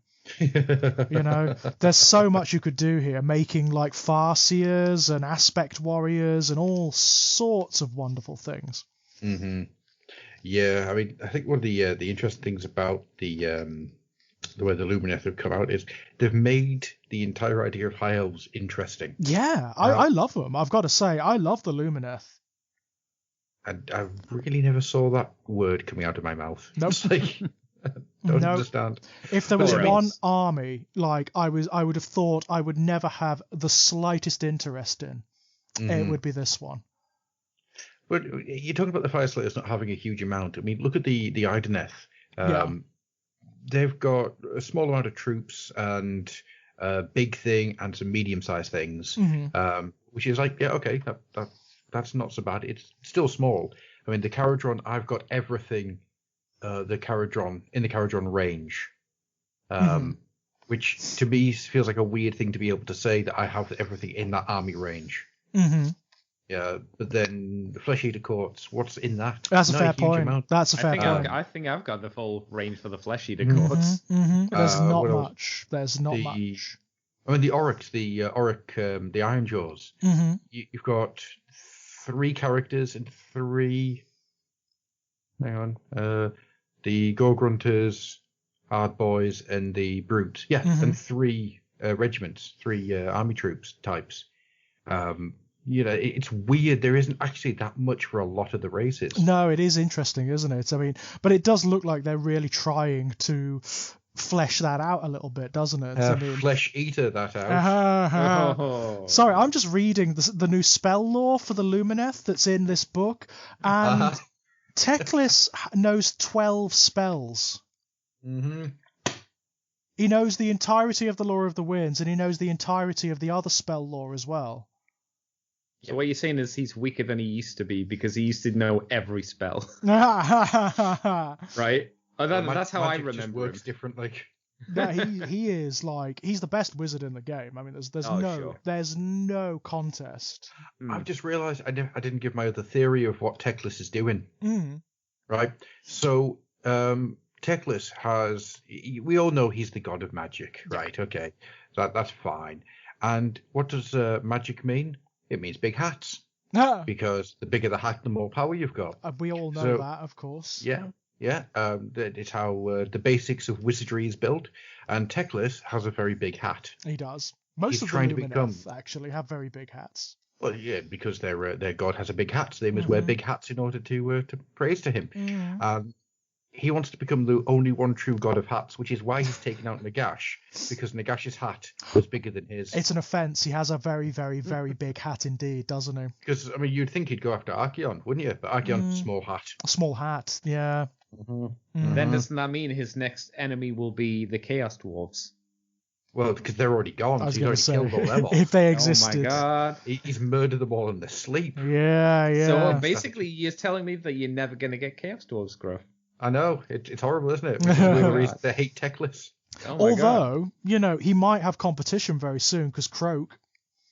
Exactly. Yeah. Croak was always like the best wizard in Warhammer Fantasy Battle. He does have a nifty hat now as well. He does. I was going to say, have you guys talked about Croak yet? We mentioned Briefly. him. We mentioned him, but we didn't really go into any great detail. I mean, first of all, what the hell? Who expected that? I just look at it. Yeah, he's awesome. I'm not a huge fan of the Seraphon. I think the Seraphon idea doesn't quite work. I've talked about that at length. Christopher has a tendency of getting very upset with me. I'm going to be good. I'm being a good boy. No. This thing, It's awesome. if the Seraphon were going to get a line-wide rehash, just a rework, I would be up for it if it was going to run down this kind of line. Yeah. Because this thing is gorgeous. Yeah. Also, have you noticed he's wetter than he used to be? I never noticed that. Mind you, he was a mummy before, wasn't he? So that's fair enough, Yeah, he was like this dry, desiccated corpse. Now look at him, he's got a little bit of flesh. He's a bit damper. Yeah, I'm guessing he's actually alive? Well, it's interesting, isn't it? Because if you think about it, the old world ended, right? So reality as it stood ended, and this new reality with the mortal realms was born. So does this mean that Lord Croak was actually born into a new body, lived his life, died, and just ended up in exactly the same position? So he's been mummified all over again. Is that... I know. I'm sure the Seraphon kind of they somehow rode out the storm of the world, the end of the world that was. Yeah, they did. They in their got ships, into their flying temples. Yeah. But I love the way they've elevated him this time on that great sort of churning machinery. It almost reminds me of, I think a Golden Demon winner did something in this way ages. I don't know who it was. I just remember seeing a small documentary on YouTube about it, and I think he had Ace Land that was elevated in it, not in the exact same way, but in a similar-ish way. So maybe they took some cues from that. Maybe so. It looks great. I mean, if this is the design aesthetic they're going to go down for the Seraphon, where they've got like arcane technology moving around them. That'd be great. That'd be awesome. I mean, integrate that a bit more. Use that to make them more interesting. You know what? Make them the technology race in AOS. Yeah?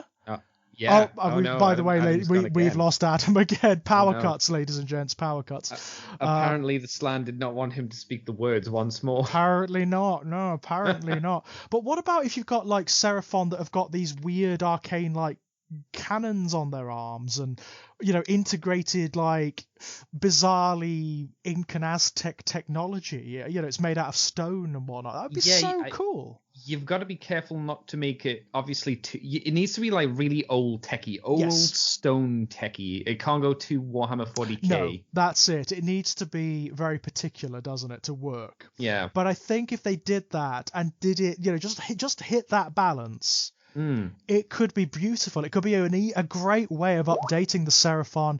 Make them their own thing. Make them I mean, you could go a bit nuts with it, couldn't you? You could go a little bit AOS with it. What about like ridiculous, like Dino Riders?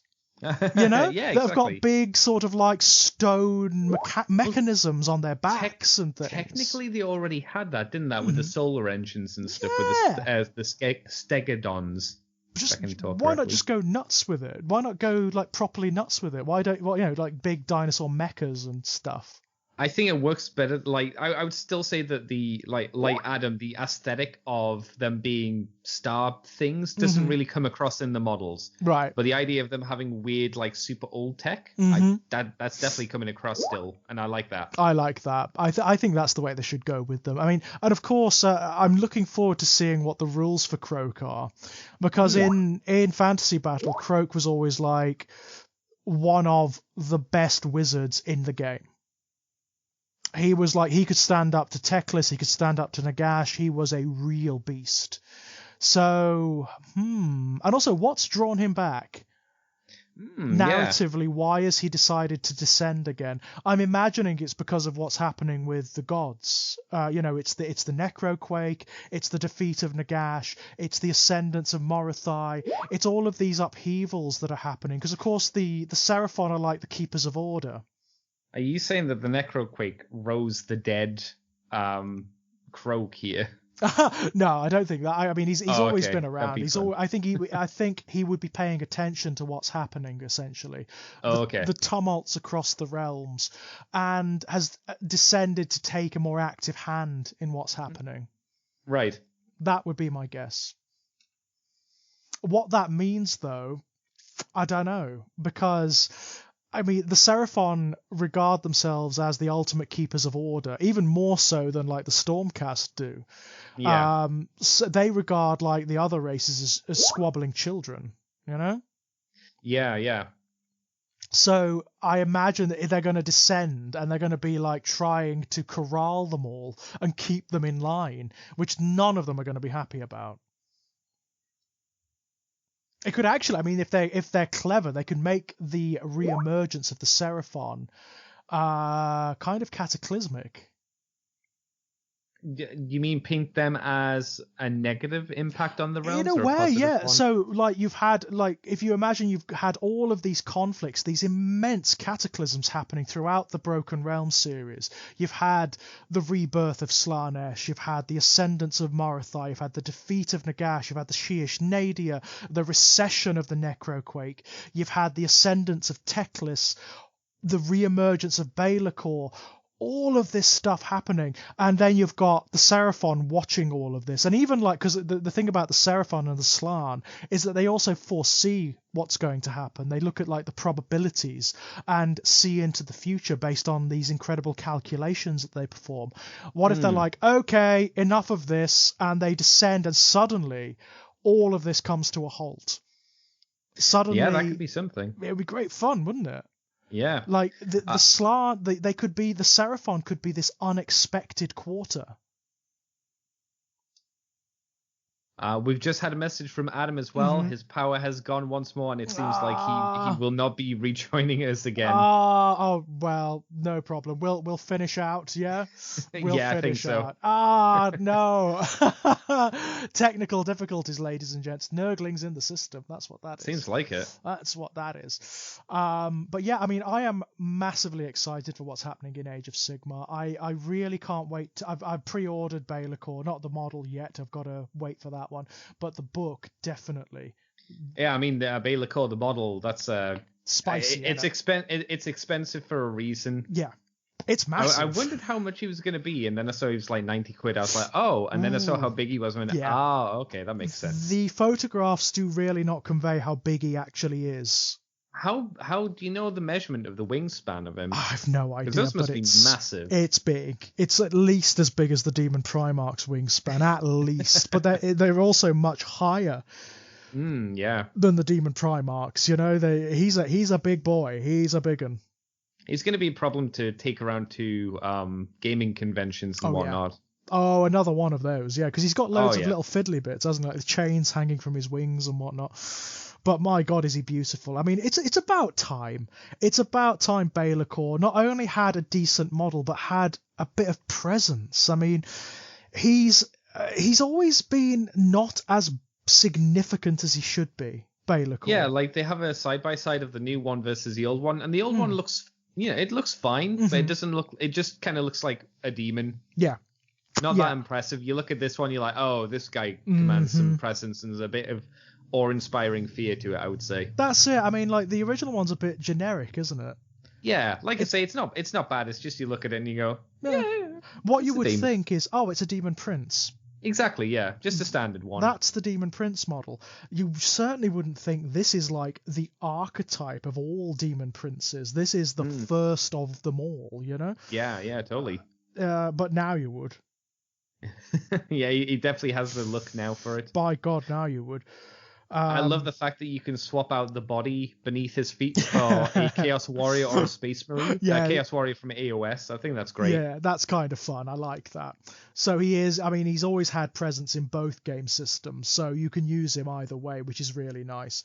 I'm wondering now if in 40k that means we're going to get the Codex Demons before long? I mean, it's been. I'm sure a lot of people have been wanting it, right? Mm-hmm. For a while, so why not? Well, I mean, it's one they really need to do as well, because the demons have never really done that well in their own codex in 40k. I mean, I'm not shocked because they don't really have range to them. No. But now, because 40k is a bit more close combat, they might stand a bit more of a chance potentially. Yeah, but maybe not against the Drukhari. Maybe not against the bloody Drukhari. I mean, my God, I've been looking through that codex since we did the last episode, and there's stuff you can do with that book that's mean. I mean, really mean. It's top tier of the 9th ed codices that have come out thus far. It's top tier. For me, I would say it's level pegging with the Death Guard. Wow. So, I mean, who would have thought that? In a new edition of 40k, the two codices that are at the top are a Chaos Codex and a Xenos Codex. I know, right? I guess the real test for them will be in the tournaments. Like, how well do they play in tournaments if they start coming up on top? What will the big players do to counteract the Drukhari spam? Not spam, but rush. Yeah, I can see it happening. I really can, because they can put out the hurt. There are certain configurations of army in this codex that are just vile. The one that everyone's talking about is this particular configuration of Homunculi Coven, where you take maximum units of grotesques, you arm them all with liquefier guns, you give them all raider transports, either with dark lances or with disintegrator cannons, it doesn't really matter. And then you use the Dark Technomancer's Homunculi Obsession. Okay. And what that allows you to do essentially is you can enhance the damage put out by your ranged weapons using it. So a damage 1 becomes damage 2. Oh, wow. Liquefier cannons, you don't roll to hit with them. They're one of those dice 6, like a flame or spray weapon. Okay, yeah. So the penalty for Dark Technomancers is that you run the risk of causing mortal wounds to your own units if you flub a to-hit roll. Oh, it's a Skaven kind of explodey gun effect. Don't have that problem with liquefier guns because you don't roll to hit. So you then use every dirty trick to get these guys as close to the enemy as possible, and the Drukhari have lots of those dirty tricks, and I mean tons of them. They've got webway portals, they've got artifacts, they've got stratagems that allow them to come in very, very, very close to the enemy from very early on. You do that, you fire those liquefier cannons using the Dark Technomancers. You concentrate them on whatever you want to die, and it does. It really is that simple. It's like a drive-by attack, which the Drukhari are very good at. Sure. The amount that they can cause entire flanks of armies to melt in the first turn if you concentrate with them, and if you think about how you structure the army. Right. These dirty tricks, the tournament players are going to get it from day one. These guys are going to be big on the tournament scene, I'm telling you. Yeah, until they find the counter. That's what do you do to counter it? That's I know it. It might take some time, and if no one can find a counter, they'll have a nerf. They'll have a nerf, yeah. But I think, I mean, for me, this is good. This is what they're supposed to be like. This is how they should have played for God knows how long, but never really have. Well, actually, maybe they won't have a nerf. Do you think we're at a stage where we're not going to get nerfs? We're just going to get buffs. So we have crazy units, and we just have crazy units to counter them. I think that's true. That's more fun. Yeah, that is I know more in fun. Fighting games, a lot of people don't like it when there's a crazy powerful character and they just stop you from being able to do stuff instead of making the other guys up to that level. I think that's the way to go. And the thing is with 9th Ed, all the codices have been good. All of them have been quite competitive thus far. The Death Guard are a very, very good counter because they've got units like that too, and they've got dirty tricks like that as well. So any fight between the Death Guard and the Drukhari is going to be loads of fun. Yeah. And they're kind of the opposite of one another as well, in the sense that the Death Guard are very small. They've got tons of staying power. I mean, absolutely tons of staying power. Whereas the Drukhari are all about glass cannon. You know, you go in hard at the beginning, you just disrupt the enemy.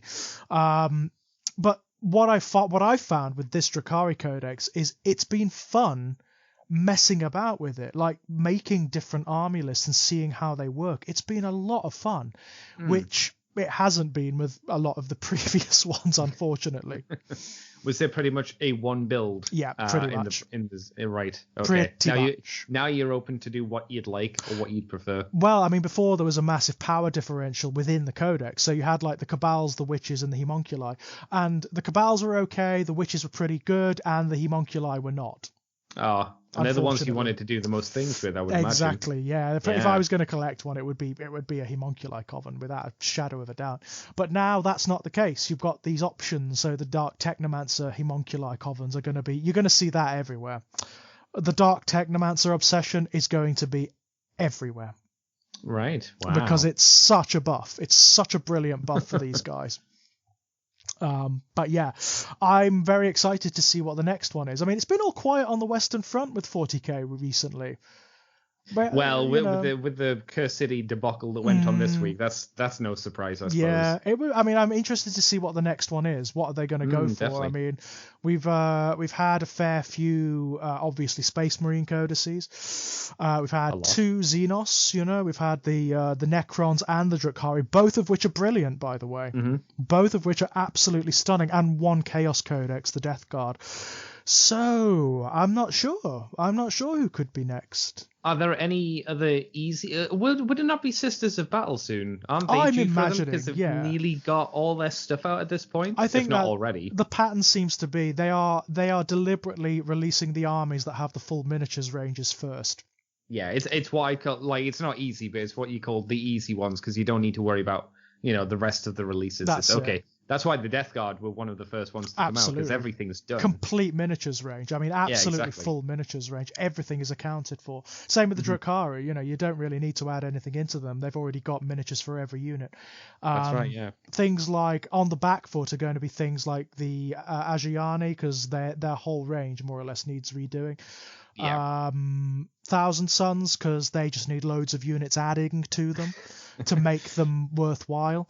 Or just, I guess maybe just a massive rework of the rules, but it would be nice to have.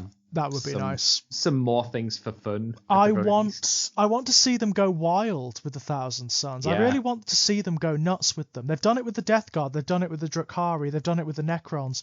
Just go balls out crazy with them. Have them do what they're supposed to do. Have them so that, like, the Silver Towers come crashing down out of great nimbuses in the sky, and wherever they land, like, the reality ripples and transforms around them. It sounds like a good terrain piece. Yeah, it'd be great fun, wouldn't it? Great fun. Have them be magically insane. That's what I want to see. Have them be like, the psychic phase should be like a fireworks display with these guys. But they've always, like, in the past with the Thousand Suns, they've always, like, edged back from it. They've always sort of like gone, no, we're not going to go too far with it. We're going to just, like, hedge our bets a little bit and just go, draw them back a little bit. Play it a bit safe. Yeah, you don't want that with them. Again, the Thousand Suns should be almost, in this weird way, they should be almost like this one-trick pony. They should absolutely dominate the psychic phase. And they should be really scary in that phase. Pretty much everywhere else, not that great. Yeah. That's the way they should be. That's the way they should be. And I play them. I want them to be like that, you know, because that's how they are. Yeah, yeah. I like armies that are characterized by their weaknesses. That's why I like the Drukhari Codex so much. You know, if they fail on that initial fight, on that first round, if your plan doesn't come together and the enemy gets to counterattack, you're done.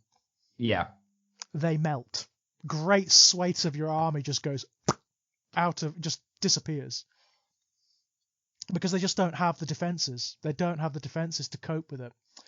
And I love that. I love that about them. They're fun. They're a thinking person's army, you know? Yeah, definitely. And the Thousand Suns should be kind of similar in a different way, but they should also be a thinking person's army. when are you going to be able to play them, George? What, the thousands? Or what, a game No, at no, all? the Drukhari. Yeah, just Oh, the play a game with them. Drukhari. Oh my god. When are you going to get to? I mean, I'm all right at that. That's the annoying thing. I've had my jabs, I've had my inoculation, so I'm technically immune. But of course, I have to wait for everyone else to have theirs now. Yeah. When my friends, the ones I normally play games with, have had theirs, I think that's when we're going to have a proper go.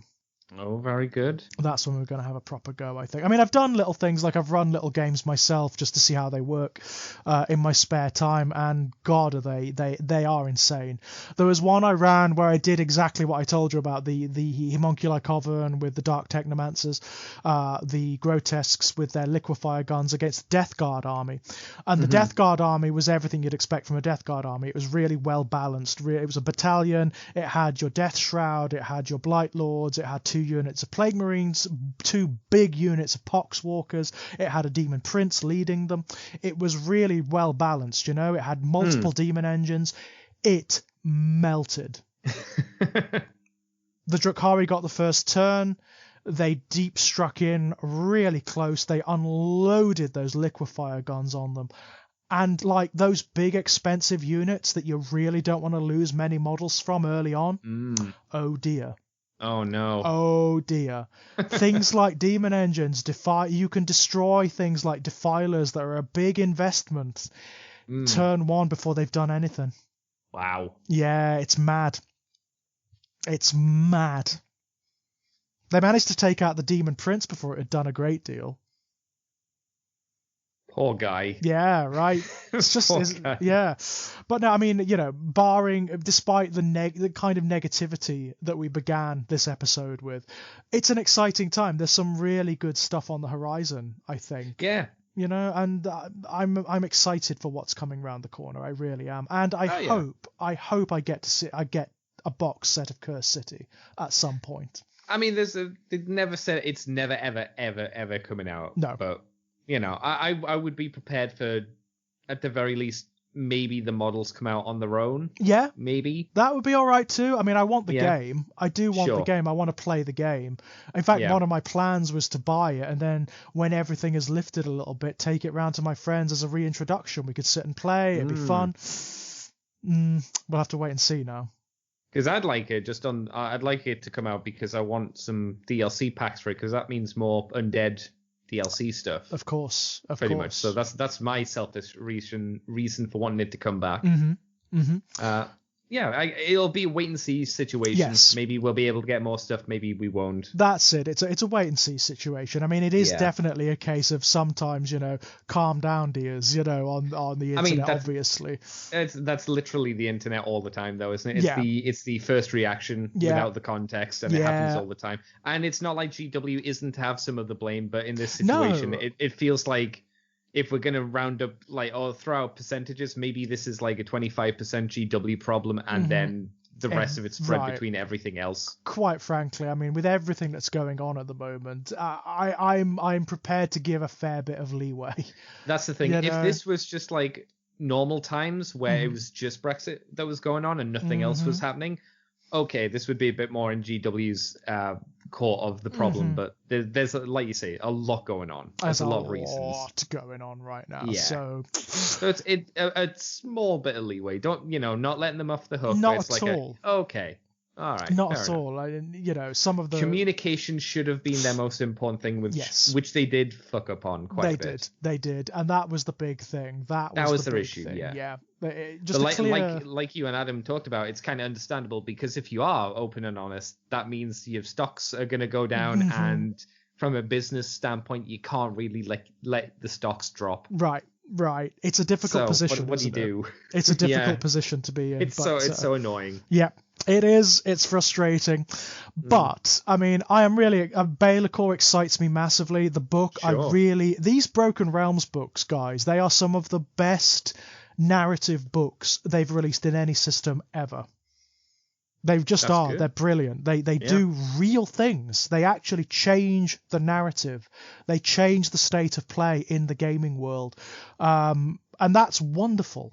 Thus far, both Morathai and Teclis have changed the state of the Mortal Realms in significant ways. They need to start doing it in 40k. I was thinking, like, we've had ones like this in 40k, haven't we? But I've never heard you or Gruff talk about them with such reference as the AOS They're ones. not the same. They're just not the same.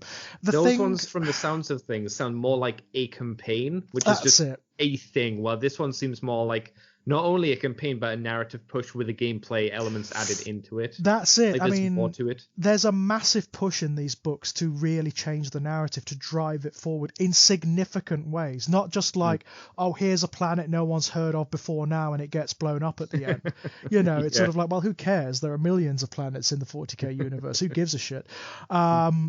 This is real. This is like big characters with models getting toppled from their places to the point whereby you're like, well, how are they going to even occur in the game at this point? That's big. That's really significant. I'm all for it myself. I think it's wonderful. I just want them to do it more in 40k. Maybe they'll do it at some point. Maybe so.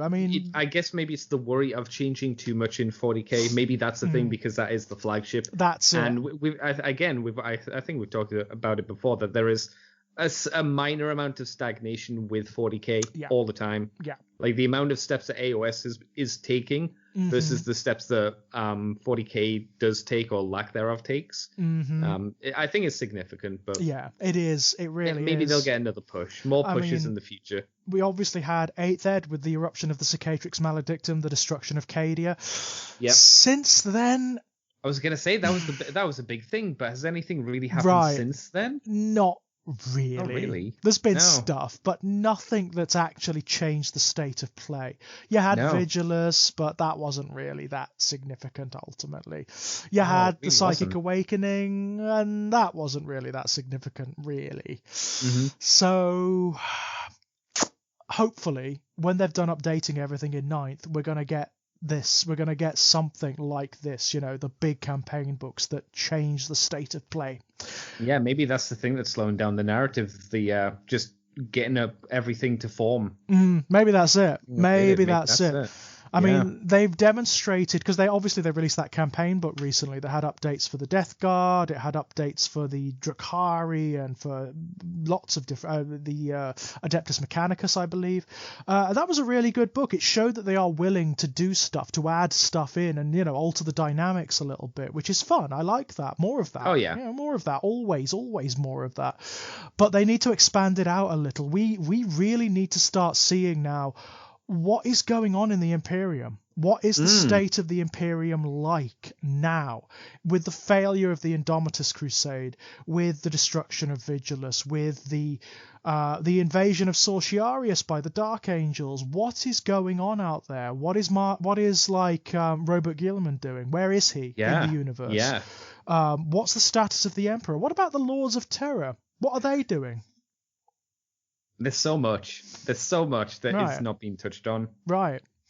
Abaddon. Where's Abaddon? We haven't seen Abaddon since Vigilus. He's just sort of like... He's gone back to his usual doing nothing mode, I guess. It does feel that way, It does feel a little bit that way. We could do with, when the new Chaos Codex comes out, they really need to make it an event. Oh, definitely. Make it an event like they did back in, when 3.5 was released and they did the Eye of Terror campaign. Make it big. Make it apocalyptic. Make it so that maybe they've started to move towards Terror. Maybe they're now actually following the Cicatrix Maledictum towards Terror. Maybe there's Chaos Space Marines and Chaos cults erupting all over the place. That could be a neat thing to see. Wouldn't that be great fun? Yeah. I mean, although we have had a suggestion of what might be down the pipeline. All right. The rumor engine put up a picture recently, and it's so clearly a gene stealer cultist. It so is. I mean, I suppose that could just be a new character for the army rather than anything could be exponentially new. But I mean, that does mean the codex is around the corner. That's true. Yeah. Because I suppose the thing is we get one new mini and a codex. Mm-hmm. That seems to be how it goes, and that would make sense because the gene stealer cults are pretty much done. It'd be an easy choice. They'd be an easy one to do, and also, I mean, they're so popular. They're so popular. So, and again, a very exciting one. I mean, I can't wait to see what they do with them in Ninth Ed. Cool. Love me some gene stealer cultists. Do you think we should wrap up the show then, Mr. George? I think so. Yes, it's about time to skedaddle, I think. Slightly ambiguous one today, I think. Yeah, tonally ambiguous, but hopefully when we return, it'll be a little bit brighter. Maybe we'll even have good news about the situation. Who knows? Who knows? I think it might be, like, depending how long it takes for us to come back. Whenever we do it, I think it might be too soon for them to comment on it, but hopefully I would like them to say something about it just to clarify. Yeah, me too. I would like a statement. I would like just some statement to like detail maybe what happened, you know? And that, you know, just to say what's going to happen in the future. So if you do want the Curse City box set, it is going to be out there. Something to that effect. I don't want to see them sweep it under the rug and pretend it never happened. That would be the worst thing. Pretending it didn't happen would be the worst. That would be the worst thing. Yeah. So before we go, Andy, is there anything you'd like to pimp out? Sure. You can find me on Twitter, CCTFW, YouTube as Cobra Commander TFW, and you can find me on Twitch at CCTFW as well. I do the Moonbase 2 podcast on the other links if you want to listen to me talk about Transformers and whatnot each and every week. What about you, Mr. George? You can find me knocking about exaggerated elegy. I'm doing Bloodborne again. Can you believe it? Yeah, you fell into the hole. I saw that happen. I completely fell into that, didn't I? That was only supposed to be like a few videos just talking about how much I love the game because, you know, for the 6th anniversary. It's all it was supposed to be. Where am I now? I've just finished the Shadows of Yharnam on New Game Plus. They're bastards, aren't they? Oh, the little sneakman. Oh, man. But that's going to be a playthrough. You can find links to all of my published fiction on strangeplaygrounds.com. And there's going to be a new short story collection coming in summer from Perpetual Motion Machine Publications, which is Born in Blood Volume 2. Oh, very good. And if you fancy a chat, you can find me at Enigmatic Elegy on Twitter. You can find the Fluffenhammer at the Facebook page and at our new website, which Adam has set up. And all of the episodes, I believe, have been uploaded now, haven't they? I think so. 50 episodes at the very least? I think so. 50 episodes are up there. That's not all of them, surely. It's a large chunk at the very least. It's a large chunk of them. But we've got a new website, which Adam has put together. I'm sure there'll be links for it floating around here somewhere. And, of course, you can find us on YouTube. You can find everything and everyone on YouTube, of course. Apart from that, I think we're done. So thank you, guys. Thanks, Andy, for one thing. Thanks for coming on. Oh, yeah, thank you. Yeah, sorry Griff couldn't be with us to the end. Yes, unfortunately. Technical difficulties, ladies and gents. Yeah. He clearly didn't perform the right propitiations with his technology. The machine spirits are displeased. It angered once, and then he tried to come back, and then it angered again. Yeah. Angered machine spirits is not what you want. It's not what you want. And thank you guys so much for listening, as always. Definitely. Until next time, bye-bye. Bye.